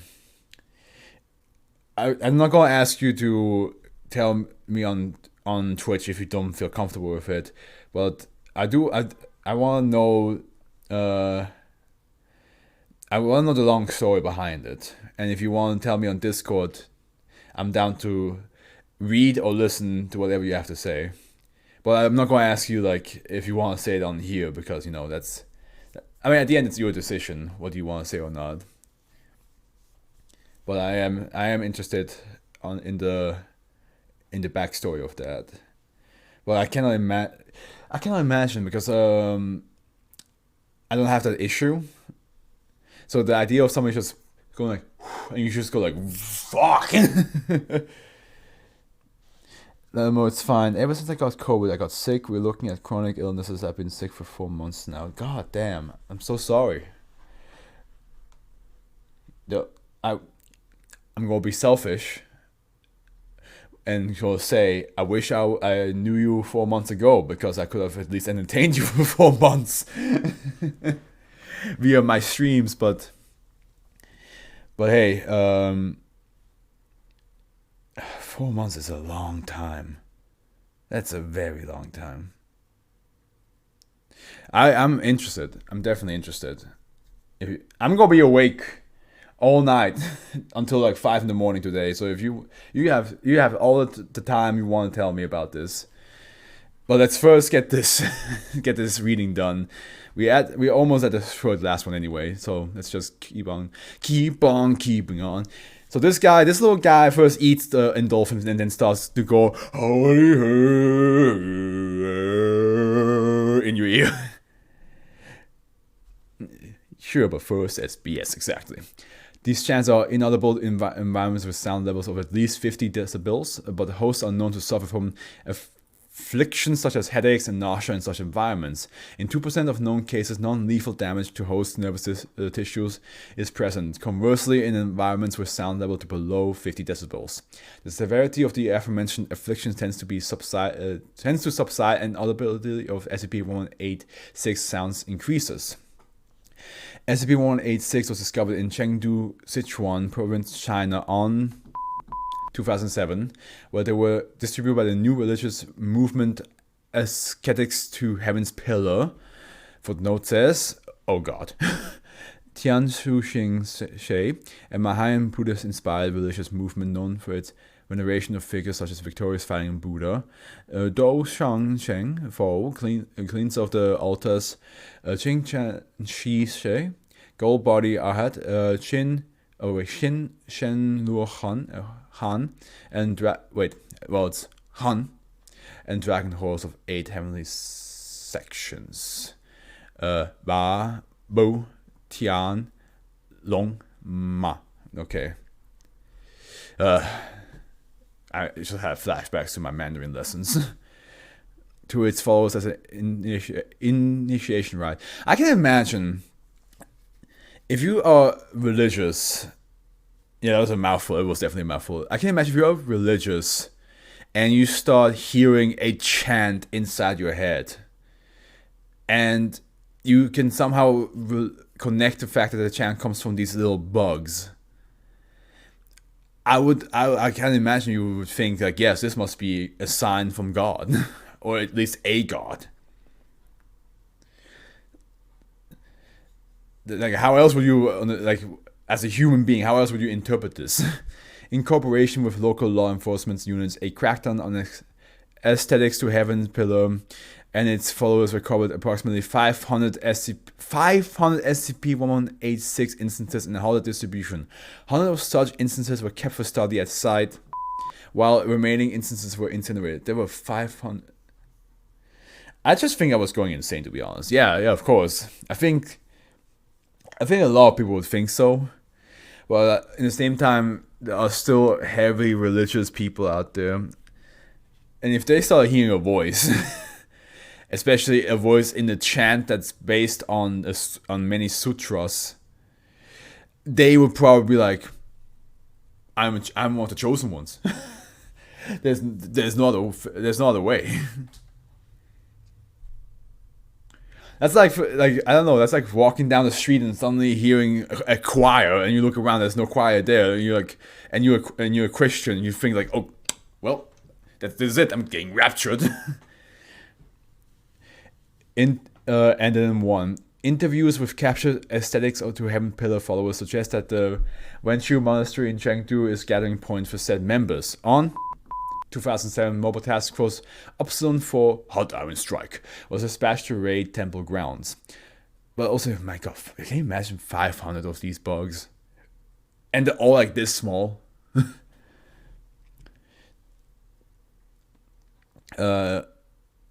Largest population in excess of 5,000 of SCP-1186 instances were found during said raid. 5K, dude! There were 5,000 of these things. Ugh. Imagine if they were all hungry and they all see you and they're like, he hasn't eaten.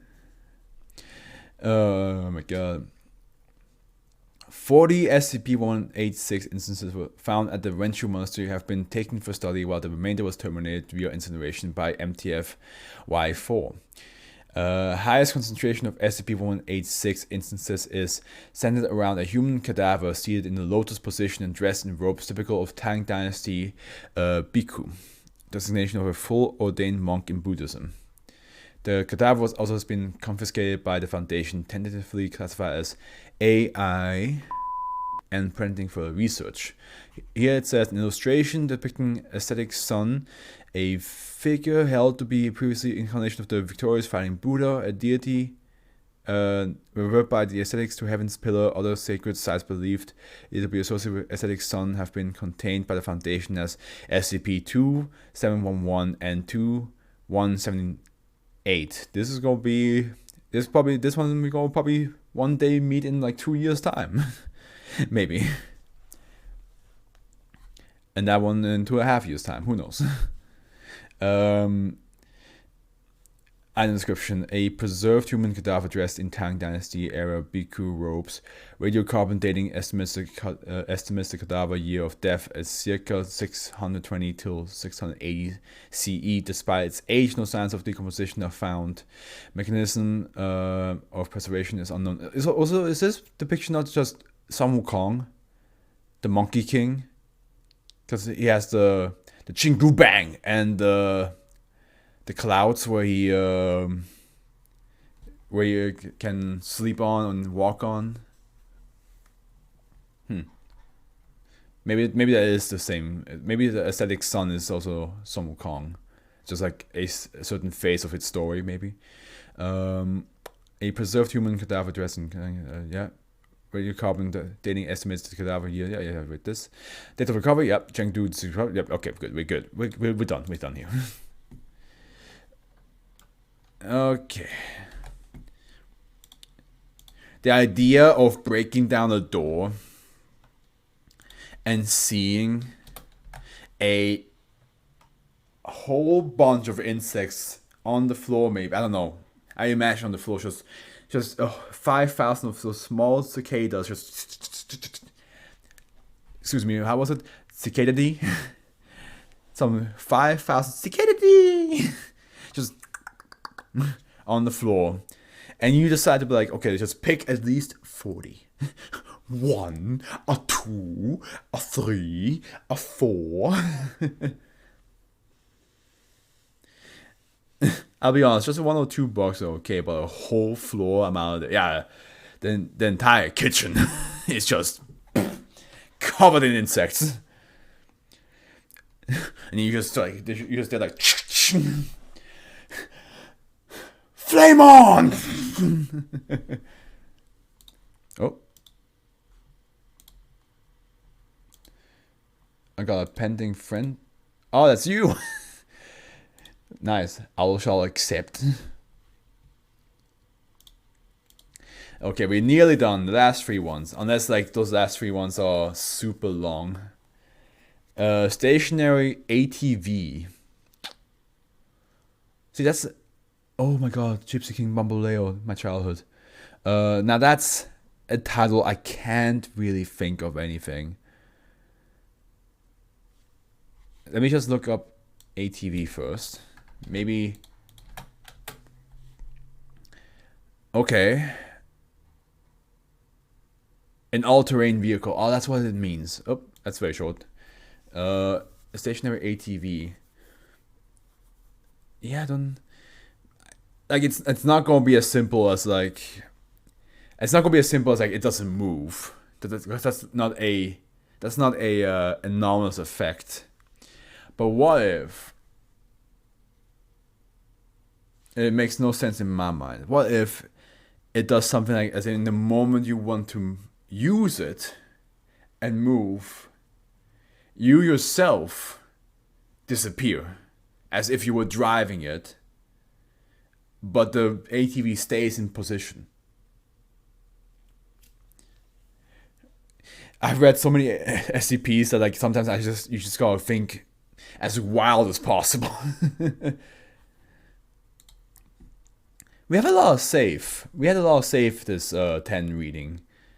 Not many. No keto. I think it was like what, like 2 to 3 Euclids. Yeah, you're the pro here.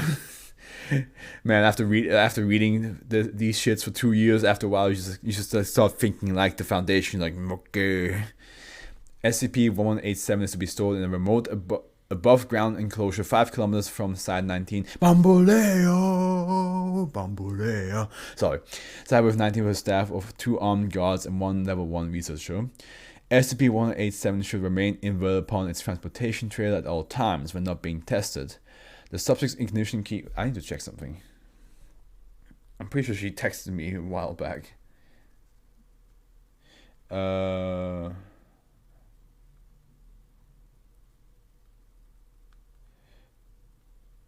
Okay. Bamboleo.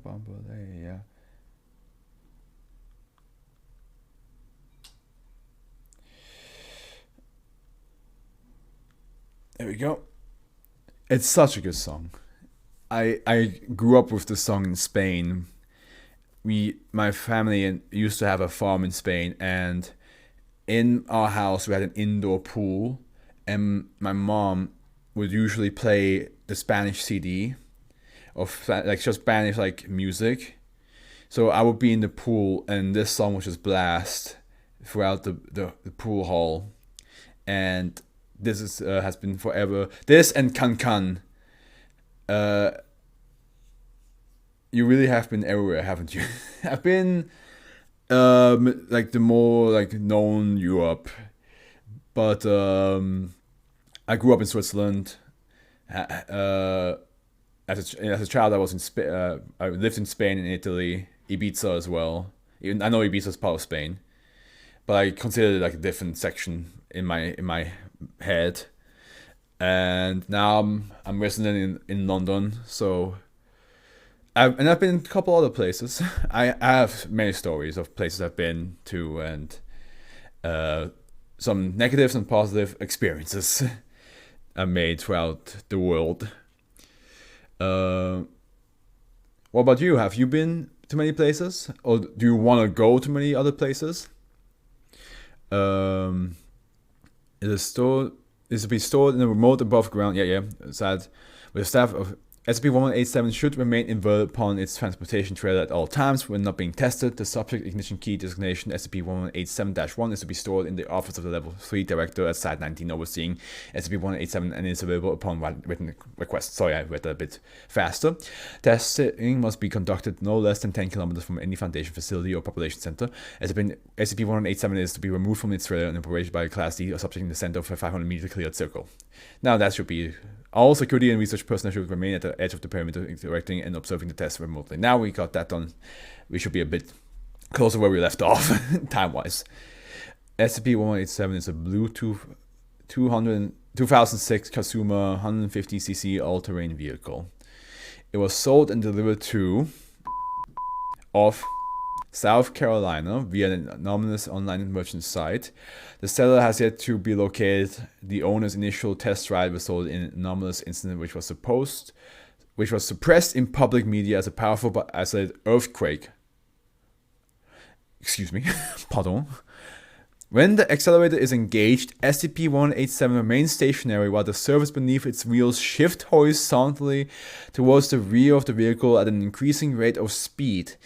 SCP-1187 is capable of dragging a 3-meter wide by 15 centimeter deep strip of terrain at speeds of up to 40 kilometers per hour. This effect extends to approximately 250 meters in front of the vehicle and 50 meters behind. Continued operation will shear an increasing amount of material from below the top layer and eventually excavating a furrow and depositioning it into the rear of SCP-1187. You're basically earth-bending the floor around you to move somewhere. Not really. I've been to France and the Netherlands, neighborhood countries, Turkey and Spain. I want to go to London, but it's expensive. Normally went with a school once, but I got the stomach flu the week of the trip. Oh, that's a shame. But hey, I haven't been to Turkey or the Netherlands, and I want to go to Holland because I have friends there.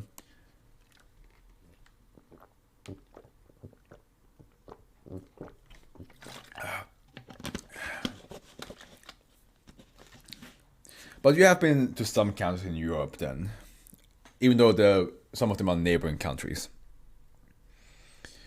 Manipulation, the steering column will rotate SCP-1187 and shift the area of influence.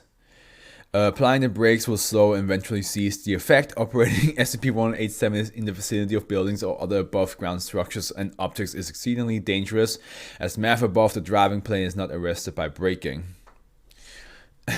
I cannot imagine the idea of you sitting on this ATV, just like this, but the wheels don't move, but the floor beneath you is like, and you're just there like, imagine you driving next to this guy on the highway. You're just like, I mean, the fastest speed it can go is 40 kilometers per hour, but I still imagine like on the highway, you're just passing by, and you just see some guy on this ATV, but instead of the wheels turning, it's just the floor beneath is just like I would be like, let me just do this. I would just be like,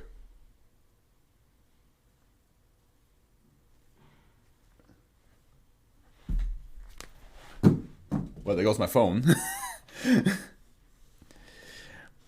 Luckily, the floor is soft and my phone is very sturdy, so this is what you call getting too into it with the jokes.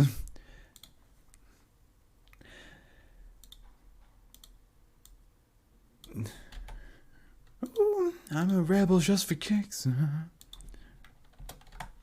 Okay, second last one. Matter-Displacing flashlight. Okay, this one I can actually imagine what it does.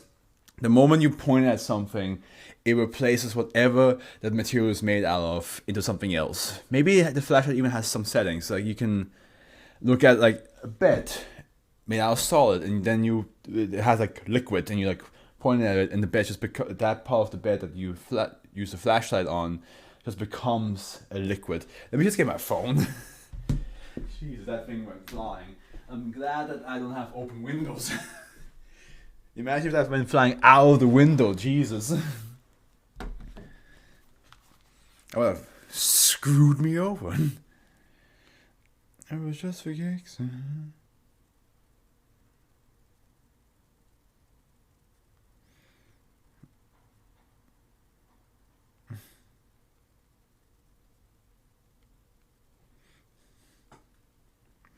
Okay, that's my guess. Okay, pretty normal length. Safe, another safe one. SCP-1188 is stored in a secure locker inside with its batteries removed. SCP-1188's batteries may not be inserted within 100 meters of site outer walls, and all testing is to be performed at least this distance from any person or structure not involved in testing. And under no circumstances should SCP-1188 be pointed at living organisms unless this is specifically part of the test. SCP-1188 batteries are to be promptly removed at the conclusion of testing. SCP-1188 appears to be a standard black brand flashlight manufactured by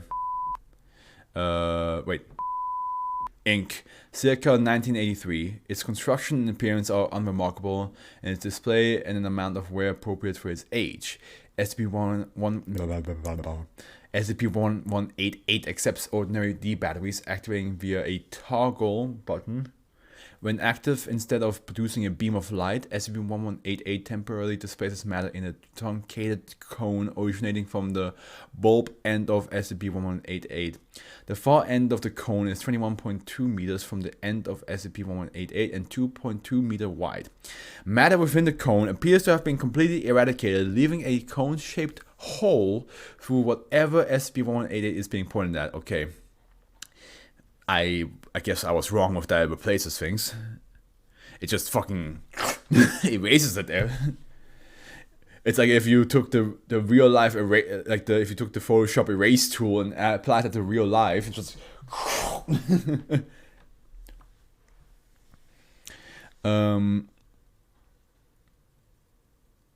SCP-1188 can be freely redirected, causing the hole to shift.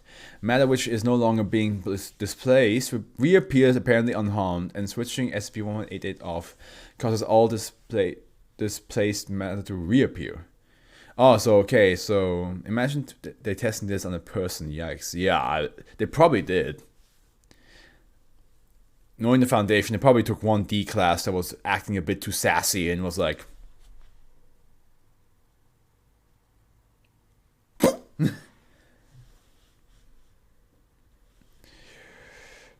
SCP-1188's bulb remains unlit while operating. But now I think about it, so it says the areas that's not lightened up will be the matter will come back. So you can't so imagine you light against a wall and then there's a circle of a hole there, and you want to use that hole to get through that hole, through that wall, right? But you can't, because the closer you get with the flashlight, the smaller the cone will get. So you would have to leave it in place, but then you can't walk into the light because then you yourself will just so because the hole doesn't stay. And okay, causing the hole to shift. Bulb remains unlit while operating, though its anomalous effect disappears if the bulb is removed. SCP-1188's bulb functions normally when used in other flashlights. Test 1 date. Tree outside site. Shining SCP-1188 on tree appears to cut a section out of the tree trunk, completed by secting it. The top of the tree does not collapse, despite no apparent means of support. The internal structure of the tree is clearly visible. SCP-1188's beam is slowly moved up and down the trunk, causing the hole to move up and down, but without apparent harm to the tree itself. Okay, so there's no damage. It just literally just makes it disappear. But your body or whatever is affecting it will still interact with itself as if it was never gone to begin with. Test 2. Ground, all the same stuff. SCP-1188. Wait, ground outside side blank. SCP-1188 carves a deep hole in the ground, allowing researchers to see into the ground. As SCP-1188 does not shed light like normal flashlight, it is difficult to see into the hole unless it is aligned with the sun. With the hole at the angle, researcher walks on the undisturbed ground above the displaced hole with no ill effects. Date that video camera. Video camera is set to record and then displaced using SCP-1188. Upon return, video shows a view of a curved wall believed to be inside of a silo. Interesting. So that's a wall. Okay. And now, here it is. Jade. He is a human being. D16621. D16621 is restrained and his hands is illuminated by SCP-1188, developing a circular hole through it and exposing the internal structures of its hand at the edges of the hole. Upon witnessing this, D16621 screams, but is found to be uninjured, and the hole in his hand is restored when SCP-1188 is switched back off. SCP-1188 is removed to a greater distance in order to create a larger area of displacement, and various areas of D16621 are displaced, beginning with his extremities. No ill effects are apparent, although D16621 finds the process very distressing. Of course, parts of your body is missing for a short duration. Displacing D16621's head for several seconds causes him to vomit upon his return. Oh shit. D16621 attributes this to the vertigo, as his head was approximately 15 feet above the ground and facing straight down when displaced, and the sudden shift was disorienting. D16621 reports seeing the same or similar building as the video camera and identifies it as an empty grain silo. Damn. Test 5, GPS tracking beacon. Oh yeah, so to see where the silo might be, if it's like another dimension or if it's on this world. Tracking beacon is able to acquire a good signal and reports its location as a rural area outside England. Foundation agents are deployed to secure the area. Who would even want to be the test subject? I go insane from this. Here's the thing, right? The D-Class don't know about this. The D-Class are all criminals that just got asked by the Foundation, like, hey, do a couple science experiments with us and we'll shorten your life sentence so you can go out. You can go out again. So they weren't aware that this is the shit that they're gonna be testing with. And you know what's even cooler than that? Once they're done with one of the D-Class, they just terminate them. They're like, okay, yeah, we have no use for you anymore. Die. So at the end, the life sentence that they escaped from regular prison is not as bad to what the Foundation has in store for them. Still not very humane, gotta love humanity. Yeah, I mean, that's the thing I mentioned before, is like, the D-Class, it's very hard to know on which side you should be with the D-Class and the Foundation, because the D-Class are all very dangerous people. Like, there were rapists, serial killers, arsonists, cult leaders and stuff like that. And you're like, okay, you're aware these are like scum, the lowest of the lowest of people. But then you have the Foundation doing experiments like this to them, and you think to yourself like, yeah, I get it. Like, I get it. Those are evil people, but you don't have to, you know, go to this extreme with them. There's like a couple of examples where like they just go really hardcore with the D-Class. Like they ask him to do some things where I'm just like, guys, like, again, I get it, not the best of people, but at the same time, there's probably some D-Class that are not horrible people, as in like they didn't do a big crime, but they just were in prison. That's not very ethical, yeah, it's not. But like the Foundation doesn't really work with the government that way. Like, they can get away with this because it's meant to like save humanity, right, from like these things that humanity has no idea what they are or where they come from or stuff like that. So they get to do this. Of course, there is an ethical community, But with the D class, they don't really come in and be like, hey man, stop that.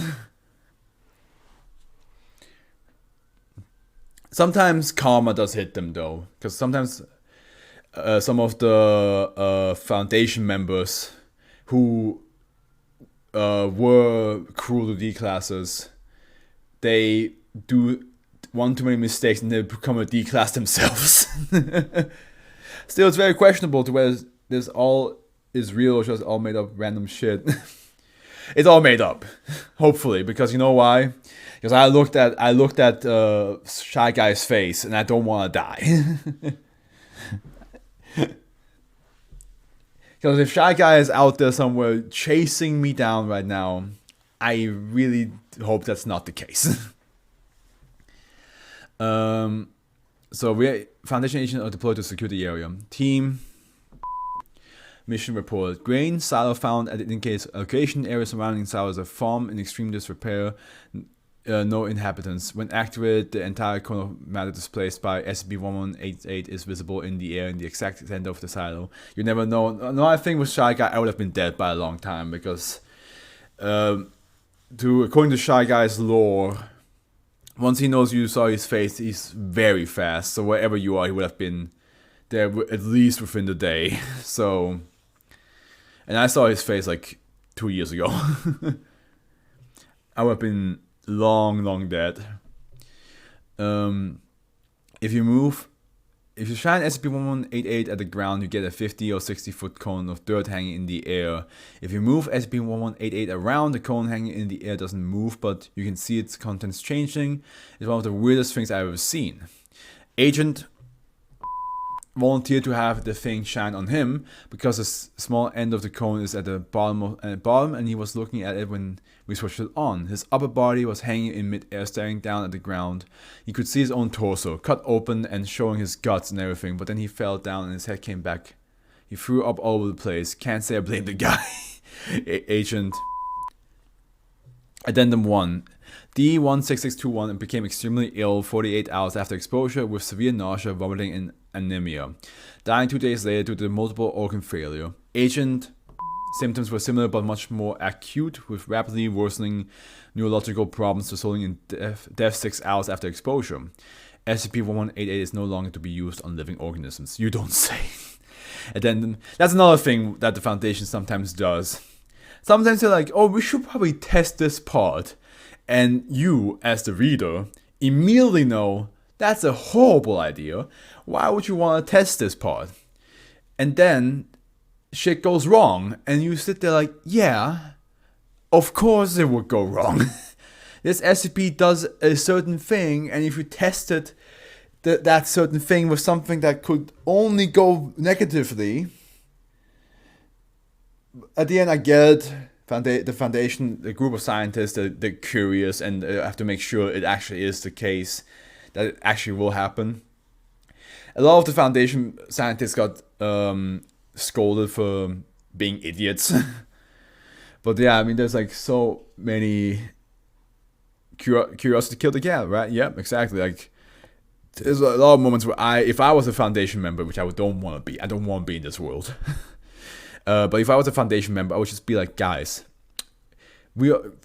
there's no need for experiments. We know what it will do.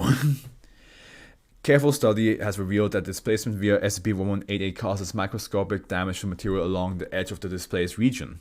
The damage is extremely small scale, disrupting a small percentage of the molecules along the edge. For bulk materials, the damage is inconsequential, displacing a volume of water breaks an infinitesimal fraction of it into its components hydrogen and oxygen, which has a negligible effect. For living organisms, damaging even a small percentage of the DNA, enzymes, cell walls, and so forth can cause catastrophic damage. The damage is not actually caused by ionizing radiation, but the type of damage is very similar, and the resulting symptoms therefore strongly resemble acute radiation syndrome. As D16621's head was displaced all at once, but Agent's head actually slid through the edge of the displaced region, Agent developed severe neurological symptoms while D16621 did not. Displacing an entire body at once with no part of the body crossing the edge of the displaced region should avoid this sort of damage in the future. Doctor. Yeah, but you should not do that sort of test in the future. Did I not click on it? I did not click on it.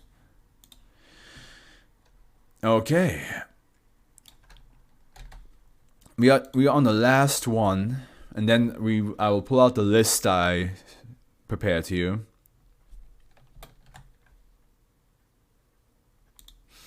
Okay, another title that I can't make a good guess with: The Sound. What am I supposed to guess from that? That's just like saying, yeah, that's just the sound. Great. Would be like as if the SCP would call it the sky. It's gonna be a sound for sure. Yeah. Imagine if you read the title of an SCP that just says the finger, the chair, and you just there like, I could do anything. It's gonna be a chair for sure, but it could do anything.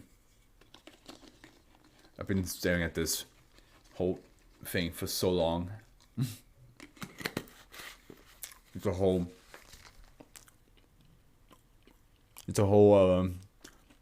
tube of candy. Can of candy.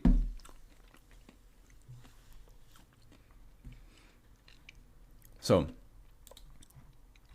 good. We have a very short. Hey, another Euclid, and this is gonna be the last one to read. Let's go. SCP-1189 is to be kept in a soundproof steel box measuring 1 meter by 1 meter. Okay, it's 1 meter cubed. Testing of SCP-1189 should be performed in a soundproofed room. I need to check something. While at least 2 armed guards stationed outside at all times. She probably sent me her phone number, didn't she?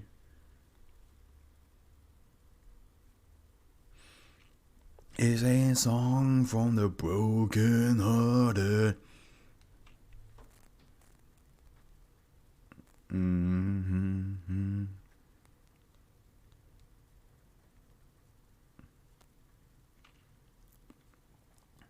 Just a face in the ground, you'll only hear my voice when I shout out loud.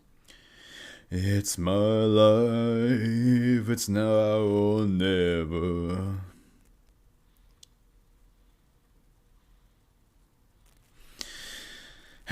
It's always something. Here we go, maybe if I do.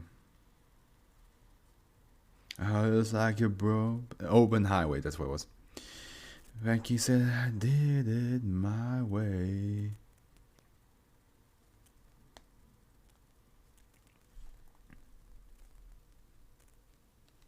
There we go. Personnel in contact with SCP-1189 as well as security personnel present during testing must be equipped with earplugs or other sound dampening devices with a sound transmission class of 40 or above. Note no longer in effect. See Addendum 1. Well, it's gonna be a sound. As you said, Jay, it's going to definitely be a sound. SCP-1189 is a sound, measuring an average of 40 decibels, accompanied by a pale green glow. Wait, excuse me? So it's just going like, you're going to hear something, next thing you know, fucking kryptonite just starts to glow in your room. Like, you just going to like hear like, basically what's going to happen, you're just going to sit here and suddenly you hear like a, and the next thing you know, fucking... This happens.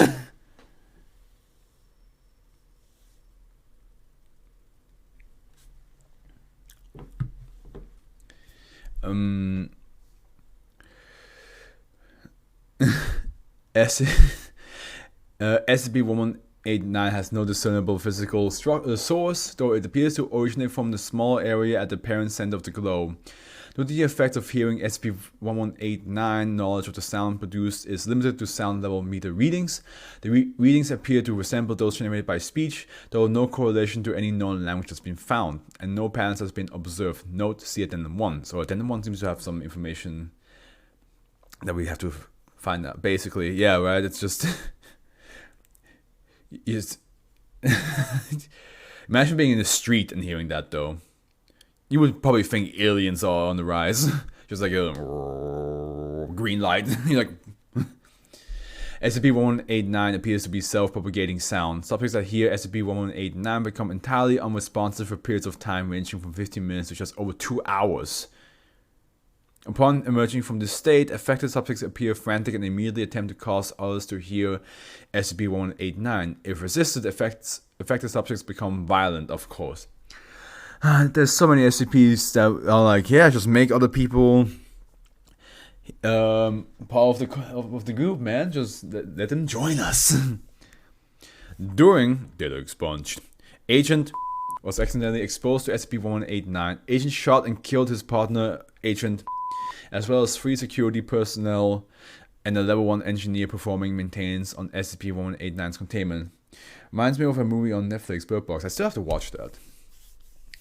I still gotta watch that one. Agent was killed by security personnel while attempting to force entry into the surveillance room for floor 27. Agent was holding a filled tape recorder which contained a recording of SCP-1189. Oh shit, this guy was ready to spread the news. It's not extremely good, but entertaining. You know me. I'll watch it anyway.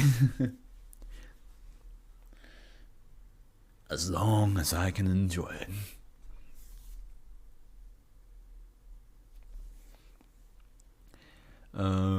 This agent really wanted to just spread the news. he recorded the voice, was like, okay, I'll tell other people now.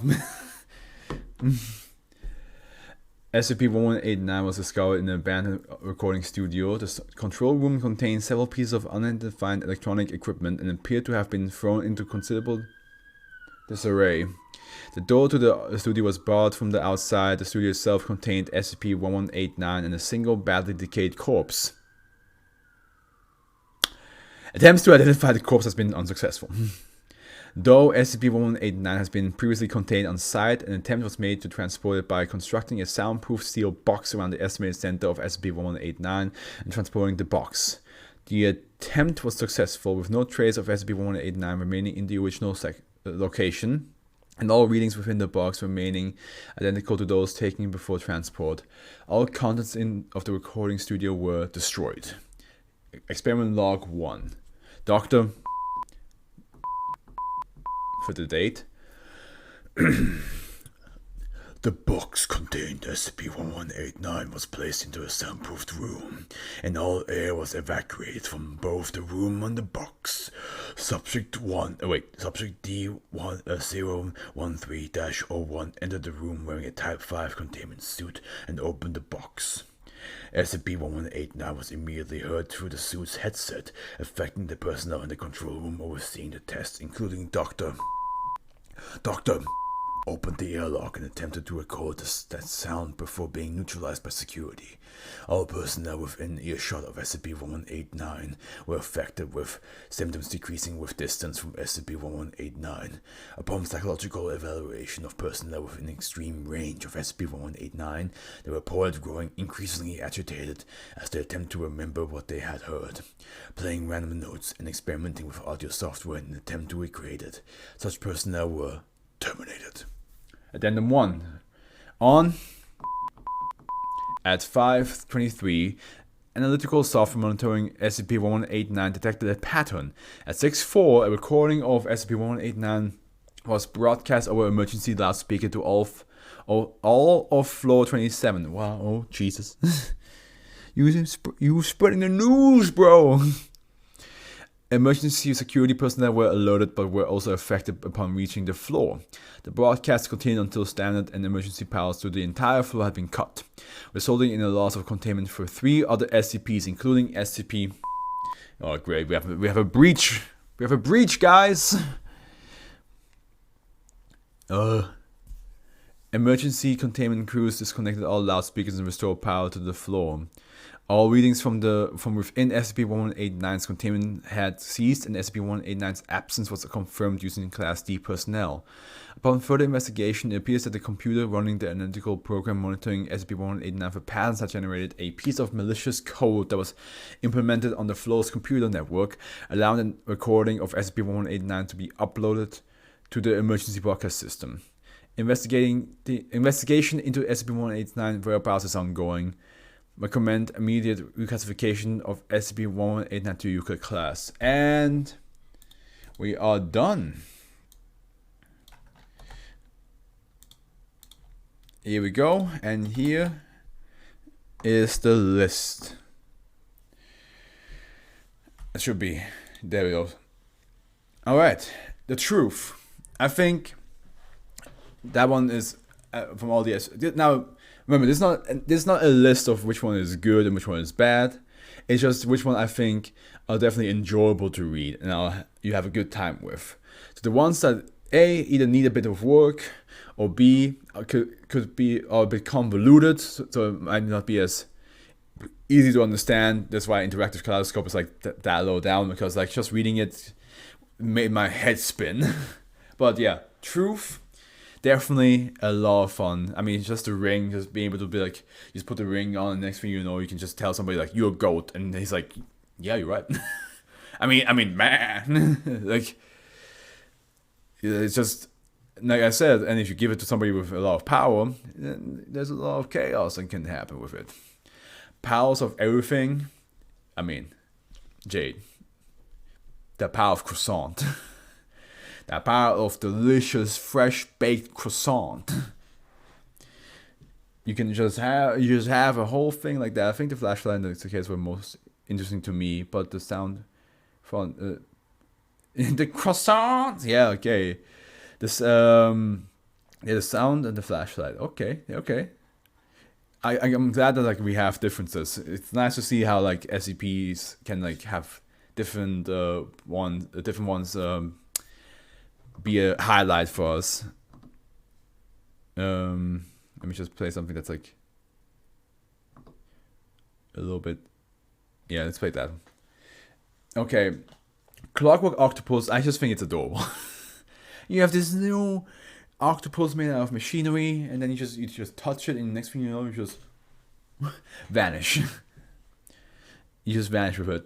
Of course, you have to be naked to fully, be invisible, because your clothes don't get affected by it. But it's just this little dude. Just a little dude, and the next thing you just put it on there, and then whoop, you're gone.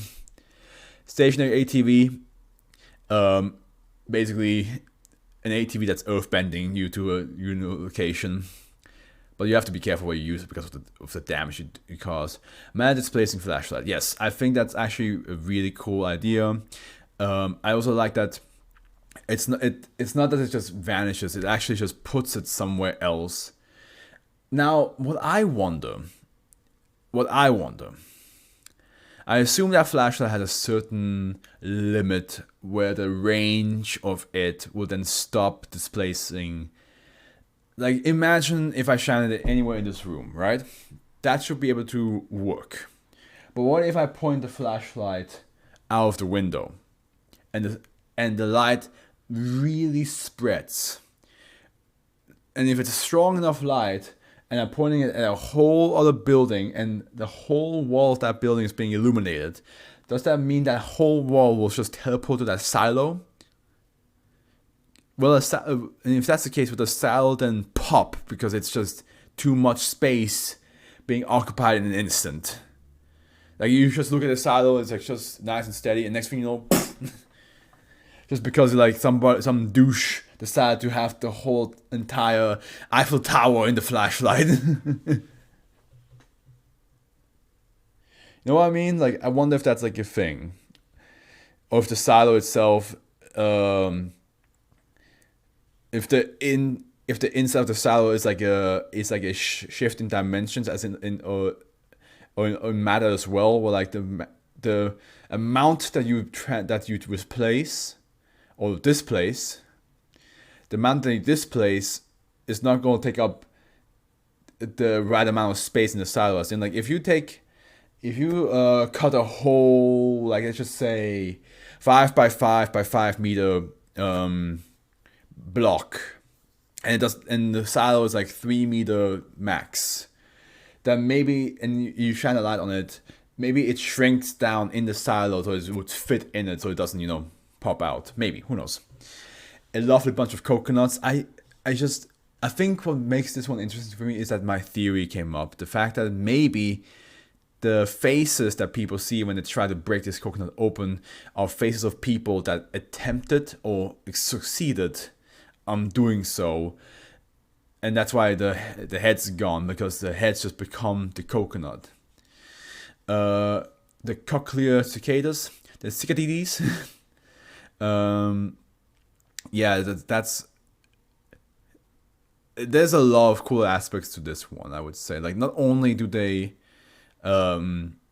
ingest something that, you know, us humans need, but also that they start having this whole chant happening, and, you know, depending on the person, that could really mess with their mindset. Like, if you're not religious, or if you are religious, you can have two extreme reaction to this. Either you really think you're going nuts, or you think you're the chosen one that God has picked out from.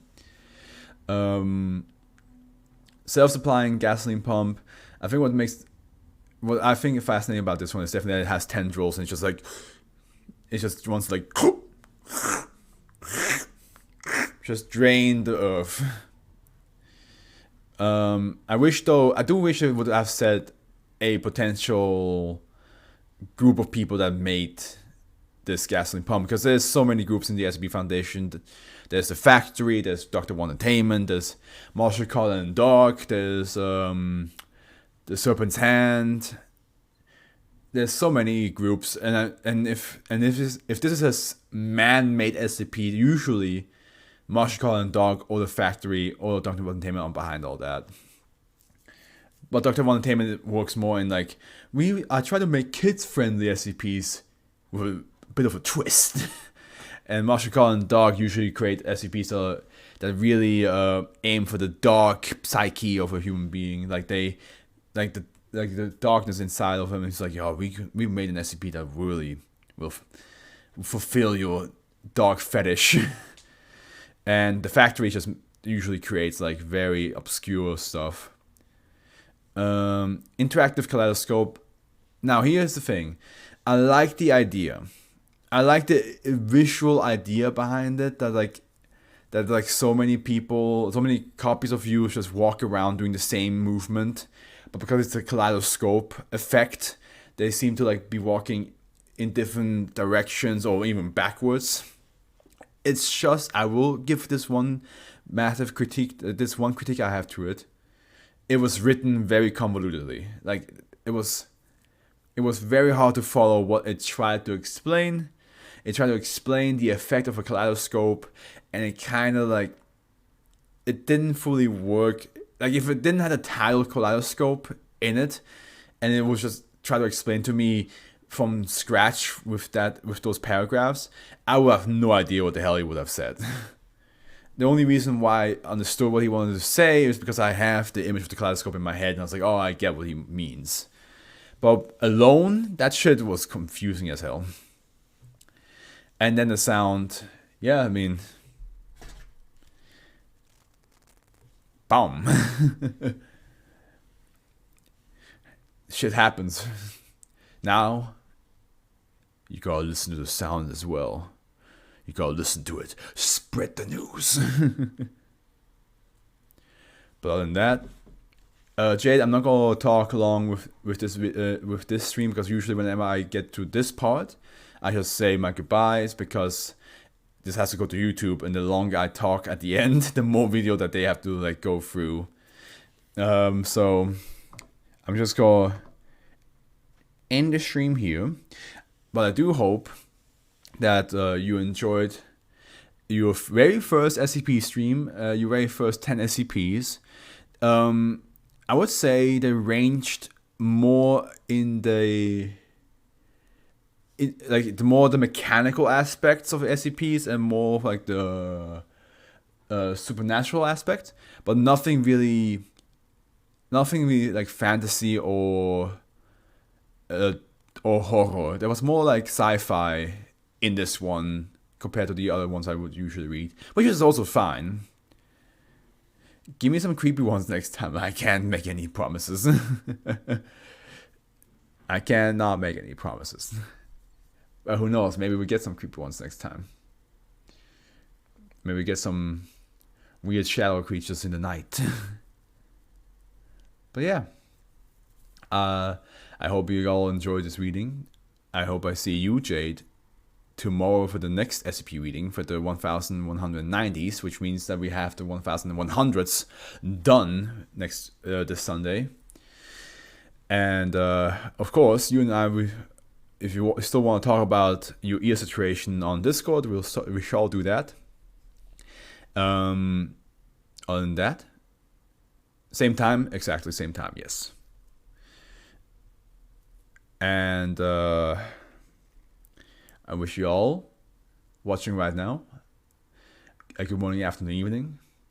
Hopefully I see you guys in the next SCP reading, and the Afro's with you.